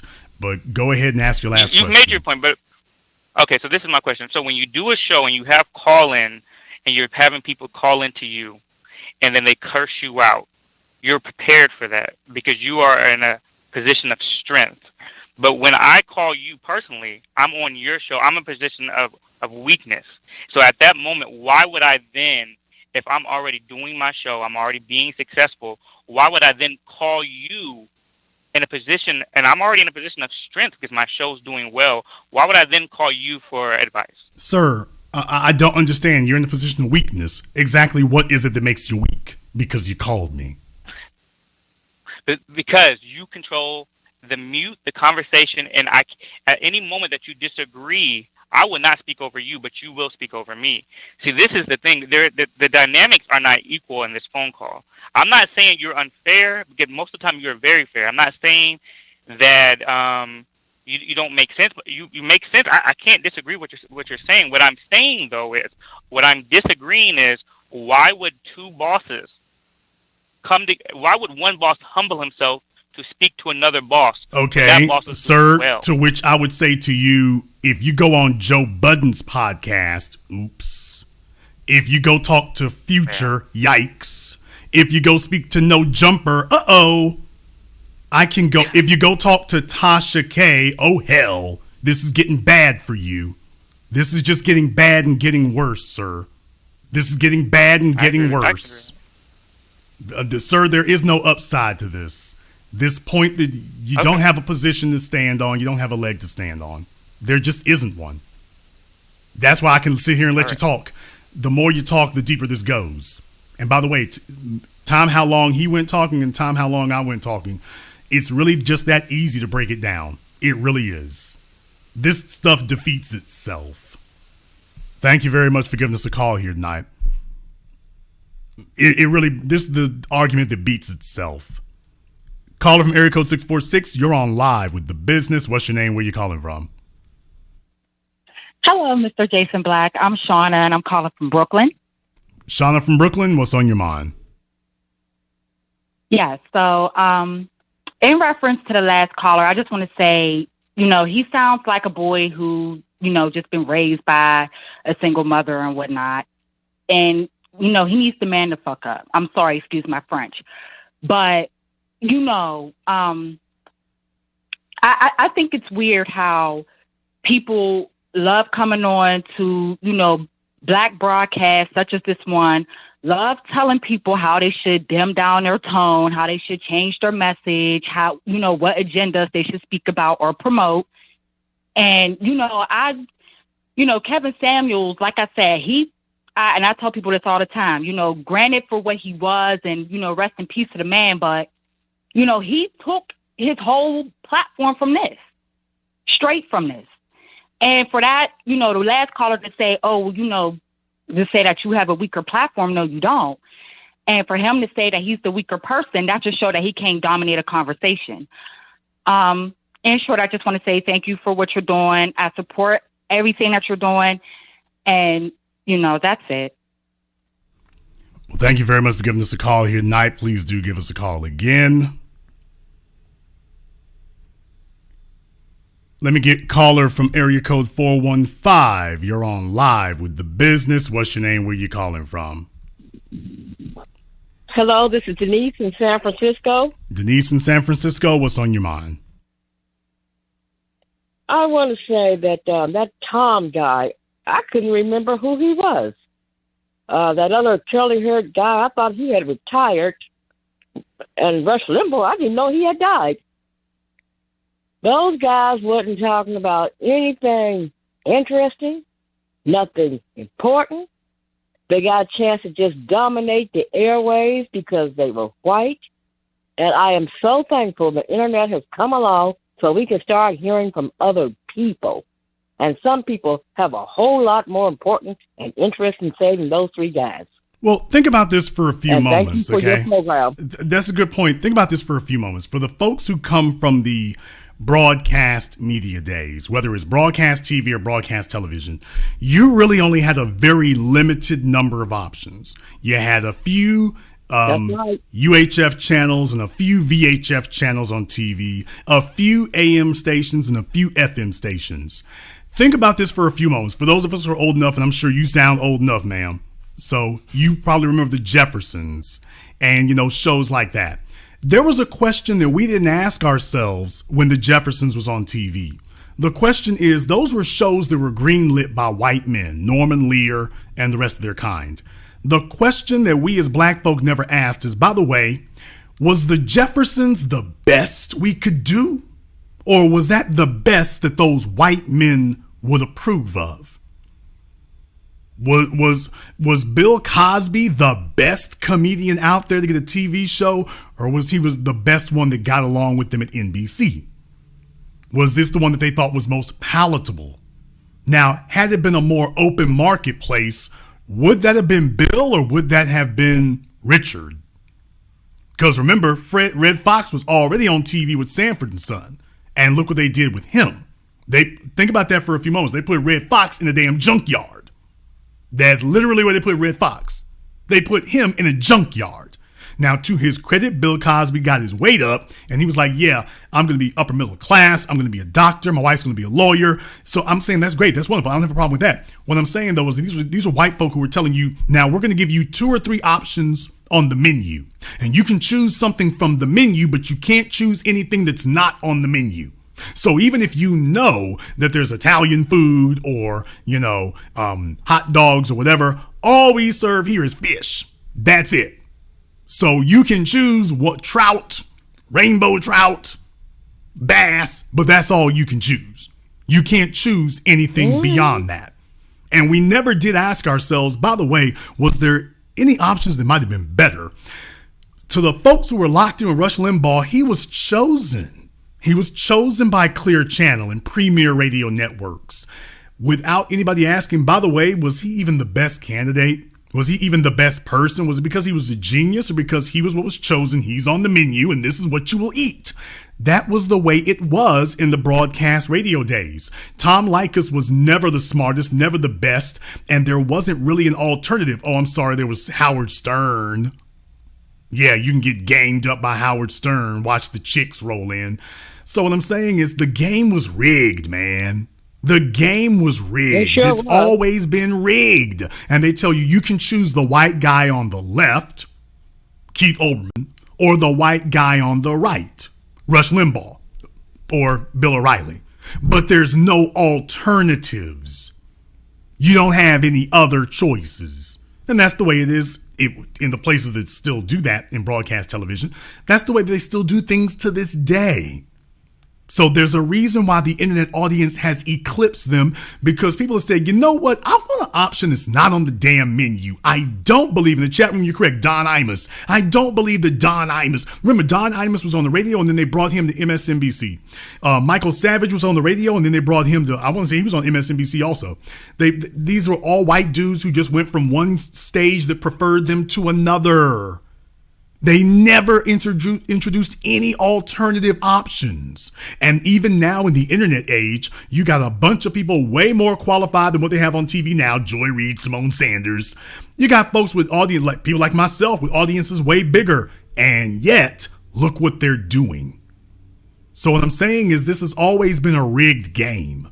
This has always been rigged. You've always been told that what's coming out of your speakers, this really is the best. And then when you say, yeah, let me change to another station, then it's another rigged game on another radio station or another TV station. But it's never, you know that there's got to be something better than this. And they don't want something better than this because it makes you think. Like it or not, Average at Best made folk think. Like it or not, with my program here, Work Until You Die, it makes them think. When you go over the numbers, it makes them think. These other folk were interested in selling advertising. Rush Limbaugh made it very clear his job was to make as much money as he possibly could. Howard Stern keeps going from one damn enormous payday at Sirius XM to another one. Does he really deserve that? Joe Rogan, did he really deserve that? No, you see the same thing repeat itself over and over again. YouTube gives preferential treatment to white folk because this is about enriching white people. Not because they're the best spokespeople. Not because they're the best and brightest minds. Not because they're the most capable. If they were, they'd be doing what we do here. They would be doing exactly what we do here. Who wants to see me? Who wants to see me debate Rollo Tomasi? I would. Let me ask that question right now. Who wants to see me debate Rollo Tomasi? Well, it wouldn't be much of a debate. You'd kill him. He wasn't talking about nothing. By the way, since Rollo's money ain't really good, I'll pay for it. All I want is, who wants to hear me on the phone for 30 minutes with Rollo? And see if the rational male can withstand any real scrutiny. See if it's just a book of useless theories that don't go anywhere, or if there's any actionable information or knowledge in there. By the way, you tell me, In the chat room, display name said, yeah, debate about what? Yes, it's kind of hard. I would just be sitting there teaching. The rational male That's versus right. the black book. The red pill versus the black book. You tell me. You tell me. Because YouTube is set up here, and that's what they were really waiting for. They were really waiting for, okay, let's get some white dudes in here, and we can crown them to be the intellectual godfathers here. That's what the real game was the whole damn time. Not about who was the best option, but who was the option that keeps the racial status quo where it is. Thank you very much for giving us a call tonight. In the chat room, debate for what? Anybody asking that? To clarify exactly that. To clarify exactly that.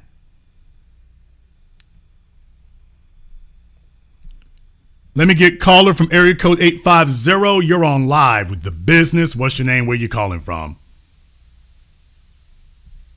Hey, what's up, Jason? This is Keith Cunningham from Panama City, Florida. Keith from Panama City, Florida. What's on your mind? I wanted to just chime in because you went on to another subject, but I wanted to say something about my sister is actually a marketing consultant for the Democratic Party down here, and you moved on from that target, but I wanted to double back to that and listen and let you hear how they are talking. Okay, I didn't say anything about the Democrat Party tonight or about marketing. I didn't say anything about that. So what exactly are you referring to, sir? Yeah, I was referring to the message that they're trying to get out. Okay, the message that who is trying to get out, sir? The Democratic Party. Okay, well, no, sir. I don't think I said anything about the Democrats, but if I did, I remember only mentioning Keith Olbermann and Bill O'Reilly. So no, sir, we're not. Right. Okay, right. sir. That's sir, exactly what I was saying. We're not talking about that tonight. Okay, then. Well, Thank you very much for giving us a call. We're not talking about that tonight, folks. Let's stay on topic here, okay? Caller from area code 314. You're on live with The Business. What's your name? Where you calling from? Hey, this is Turtle Sage from St. Louis, a.k.a. Richard. Black First. Turtle Sage from St. Louis. What's on your mind? Yeah. The last time I listened to Tom Leykis, I was definitely in high school. And, yeah, even back then, I knew he was entertainment. Now, real true game, I have an older brother and a dad, number one. But number two, I mean, Tariq Nasheed totally had the Mac lessons. And then you have the whole idea of power dynamics. And that kind of solidified. It's like, why listen to Bruno Mars or any of these other acts when Prince and James Brown and Michael Jackson all exist? Well, the real thing is what made us different is even when they had the opportunity. Let's be very, very clear. Even when they had the opportunity, Tom Leykis didn't really educate anybody on anything. He didn't mentor them. You didn't have young men who called him up and he gave them the game. The reason why Tariq's books took off in the 90s and whatnot is because he could sit there and answer questions. But then again, he had to work to get it. These are white dudes who they got given a radio show and here, go pick up the microphone and say something provocative. Pick up the microphone and say something incendiary. Right. Just go out there and go do that. That doesn't work over here because you have to answer follow-up questions. And that's why, for what I've been doing as long as I have, there are follow-up questions here. If somebody wants to say something, there's follow-up questions. If I was just a guy who people called me up and then I just cut them off in the way like Rush Limbaugh and Tom Leykis, if I did that, then I wouldn't have any credibility. You don't get credibility by cutting people off and whatnot. You get credibility by being able to play that they said something that was ridiculous. They said something that they only figured out after the fact. Oh, hell, I shouldn't have said that. Yeah, you said what you really thought. Now, that doesn't necessarily mean that you're speaking to the brightest person either, by the way. But what I am saying is you don't get credibility by doing that all the time. You can't pontificate and then somebody says something that challenges it, and every time that you're challenged, it falls apart. The white guys are the reason why they don't like forums where there's a two-way discussion unless they've already vetted who's in the audience or who's on the phone is because they know. They know that, if anybody actually really asks a sensible question, I don't really have an answer for it because you haven't fleshed out your own ideology. The rational male isn't a praxeology. It's just a really wild theory that has some elements of obvious fact to it, but then again, it's obvious. Well, women have ways about them and there are differences. Once you start talking about women's menstrual cycles and the lunar cycle, it's time to say, waiter, check, please. Once you say once you start talking that stuff right there, waiter, check, please. But you got folks who sit there and act like that's any different than David Icke and the Green Monster, the Green Lizard people, and Alex Jones. They'll act like there's like there's any difference between those whatsoever. And there's not. There's not. Yeah, for folks who don't know, by the way, go ahead and check it out with Rolo. Yeah, I'm not making that up. Yeah, some of you are embarrassed right now if you're sitting up trying to defend that. By the way, tell me which part of the menstrual cycles and the lunar cycles is going to help me to understand a female better.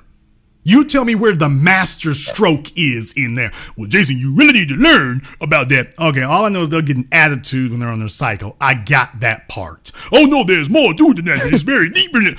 Okay. Yeah, this is the guy leading the damn discussion? This is the guy who's going to game you up. This is the guy who's going to teach you something? Yeah, so for those of you who've forgotten, by the way, that's what the hell he's talking about. There's a reason he doesn't want to speak about this. He'll speak to females because he knows they're not going to mention this. And if they do, he figures he's going to wrap them up in some biological flim-flam. Now he knows he can't do that over here, so he knows that won't work. So it's like, let's not talk to them. I got a shtick I'm running. It reminds me of the joke. It reminds me about the joke about the guy at the zoo. There was a zoo that didn't have enough zoo animals. And there was one guy that was like, fella, we'll pay you $20 an hour to wear this bear costume because we don't have any bears. So wear this bear costume and that's it. And they put him in the bear costume and his job was to growl at the kids. They're next to the lion pit and he growled and stuff and the kids go by and things like that. And it's like, oh man. And that would happen. And then one day something happened and he fell into the lion pit. And he starts yelling and screaming, help, get me out of here, help. There's a bear sitting up here telling people, help, get me out of here. And the lion runs up and tackles him. And the lion leans over and says, hey, buddy, you better shut up or we're both out of a job. And that is basically the white red pill community and how it treats what they know is criticism. They're not going to talk to you unless they know they can win. They're not going to talk to you unless everybody in the room is wearing a costume. They're not going to talk to unknown quantities. They'll talk to sycophants. They'll talk to groupies. They'll talk to lackeys. They won't talk over here because it's like there's nothing you're saying I don't understand, and it's going to get debunked. You have a flawed and in many cases laughable set of theories that don't actually apply to the real world, which is why a couple of clowns like Fresh and Fit could fly right by you because they took those little bit of things you said and even they had to put something on it to make it actually viable. That was what happened. Damn. I'll let you have the last word. Well, for one, they didn't have Get Your Weight Up Wednesday. They didn't put it down word for word. And two, if they aren't cheating, they aren't trying. And with that, Black Earth, brother. Thank you very much for giving us a call here tonight. Like I say, definitely, they know what they're doing. They're keeping themselves safe. They're keeping themselves protected. It's what they call in professional wrestling, protecting the business. That's what it's called in professional wrestling. It's called protecting the business. Now on Zoom, there's somebody named Chris. You need to point the camera at yourself, not at the ceiling of the lights. If you don't do that in the next 5 seconds, out you will go. So this is, if you thought you were just going to get on, it doesn't work that way. So let's go ahead and make sure we have that together there. Do you have your mic and everything on? Okay, let's make sure that you are ready to actually show up somewhere. All right, here. It's showtime for you, Chris. And what is on your mind? Nothing. Just was agreeing with everything that you had to say. This is the first time that I was actually had the ability to do this. I was subscribed, but I don't know. I haven't been getting the updates, and I was just basically more or less calling in for that. That was about it. Okay, well, maybe just unsubscribe and then resubscribe again and see if it starts doing that, because that's one thing. But YouTube is hating on us all the time. But try unsubscribing and resubscribing again, and make sure you have all your notifications turned on. There's the one for YouTube, and there's one for all notifications. I know sometimes it can be a drag, but YouTube is literally telling me only a third of you actually have both turned on. So make sure you have those turned on, and you might not be getting it. Okay, will do. Thank you very much for giving us a call tonight here. Definitely, I want you all to make sure you keep up with that as well. I know it can be a little bit daunting there. They don't always make it easy, but certainly go ahead and make sure you do that. Let me go ahead and get caller from area code 901. You're on live with The Business. What's your name? Where you calling from?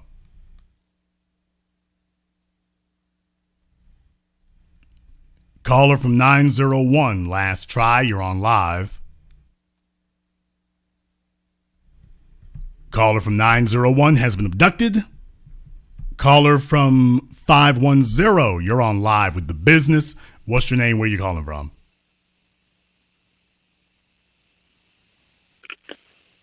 This is Jay from Grand Prairie.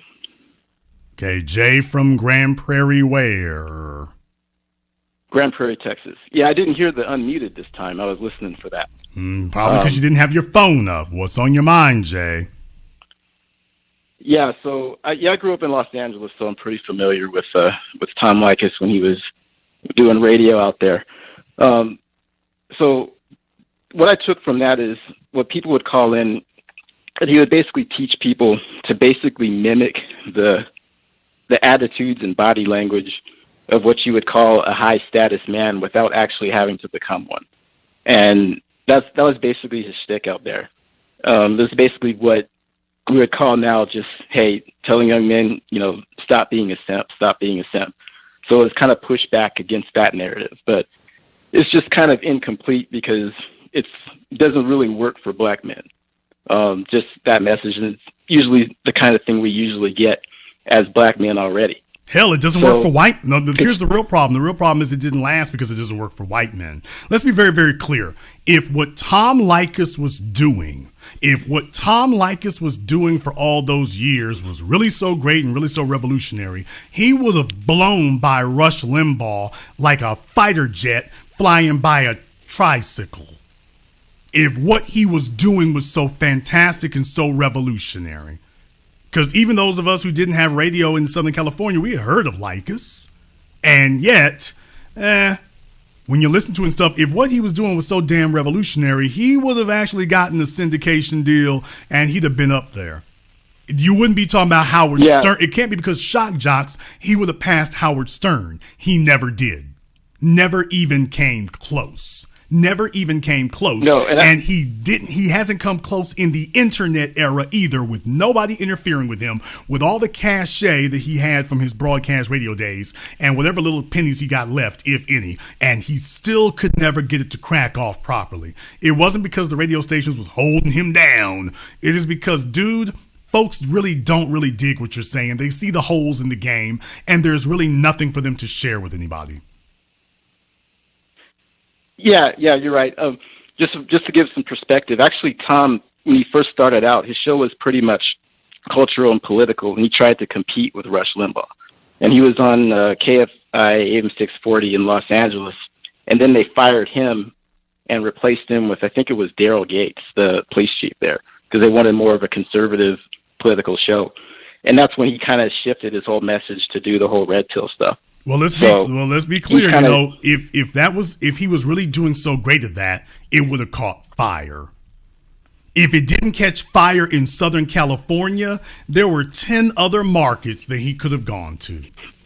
He could have caught on somewhere if he was really the best ambassador and if he was really the best equipped. If what he was doing really translated well and people really picked it up and ran with it, there were a bunch of other markets he could have gone to. And yet, that never happened.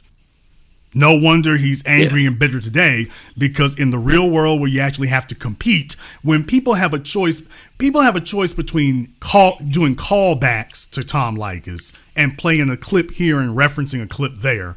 And they have a choice between actually sitting down and being taught by him. And what he found out is that, yeah, people have already seen through it. The most they'll do is listen to a clip or two, but nobody's going to tune in on a regular basis to you, and certainly are not going to pass it around. Case in point, if that were going to happen, he'd have passed Joe Rogan a decade ago. Take a look at where Joe Rogan is today. Look where Tom Leykis is.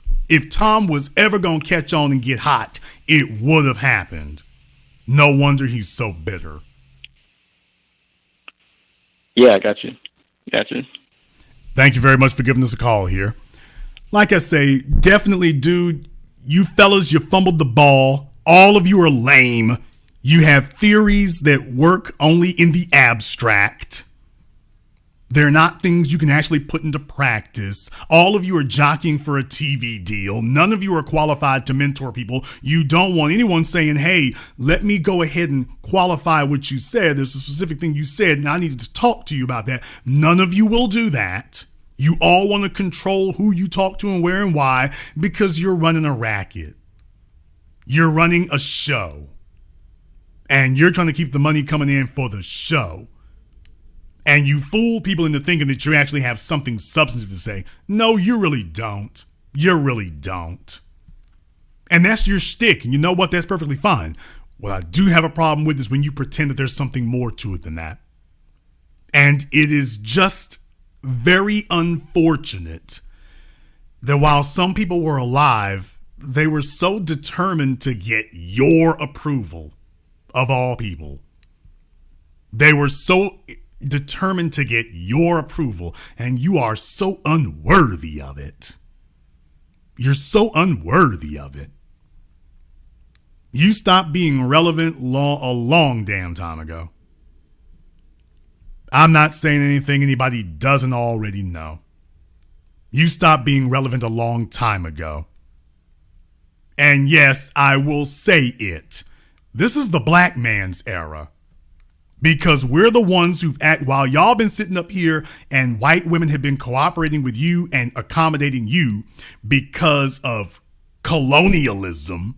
That was one of the spoils of colonialism.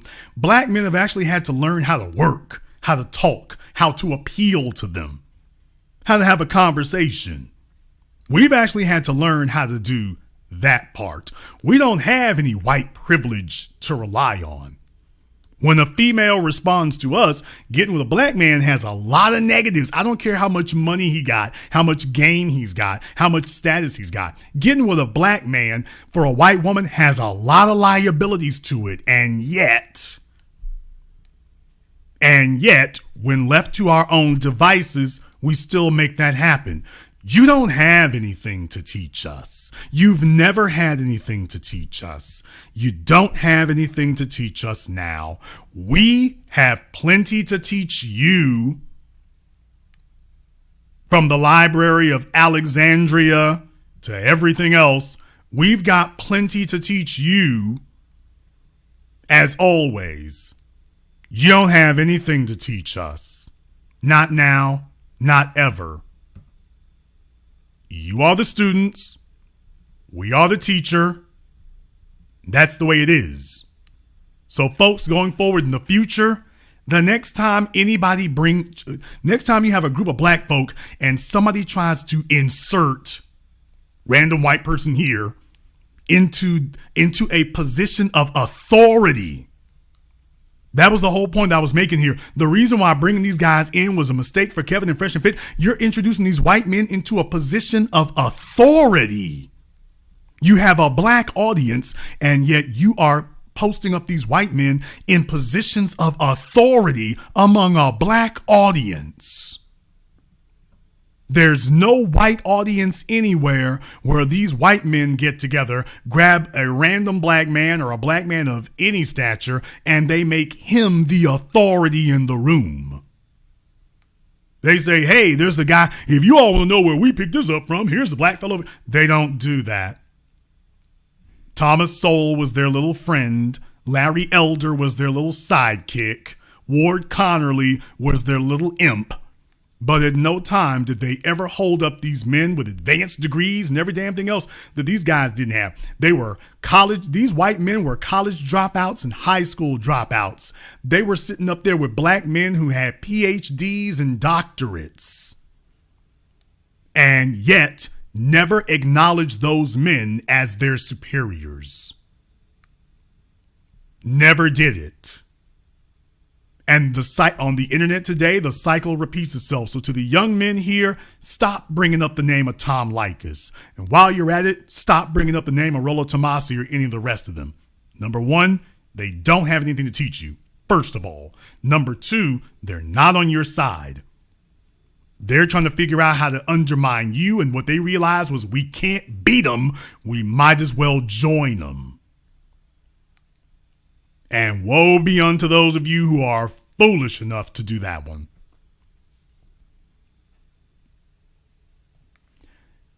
We're going to go ahead and wrap things up for you here tonight. It's been a couple of hours here. I think I've touched on everything I wanted to say here.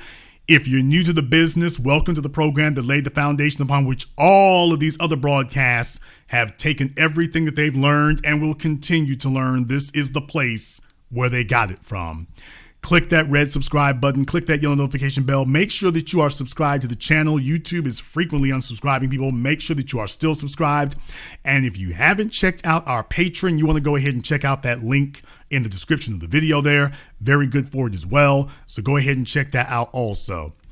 And this concludes tonight's broadcast of The Business. I am your host, your brother, your humble servant, Mr. Jason Black. And until next time, my brothers and my sisters from around the world, remember, handle your business, or your business will handle you.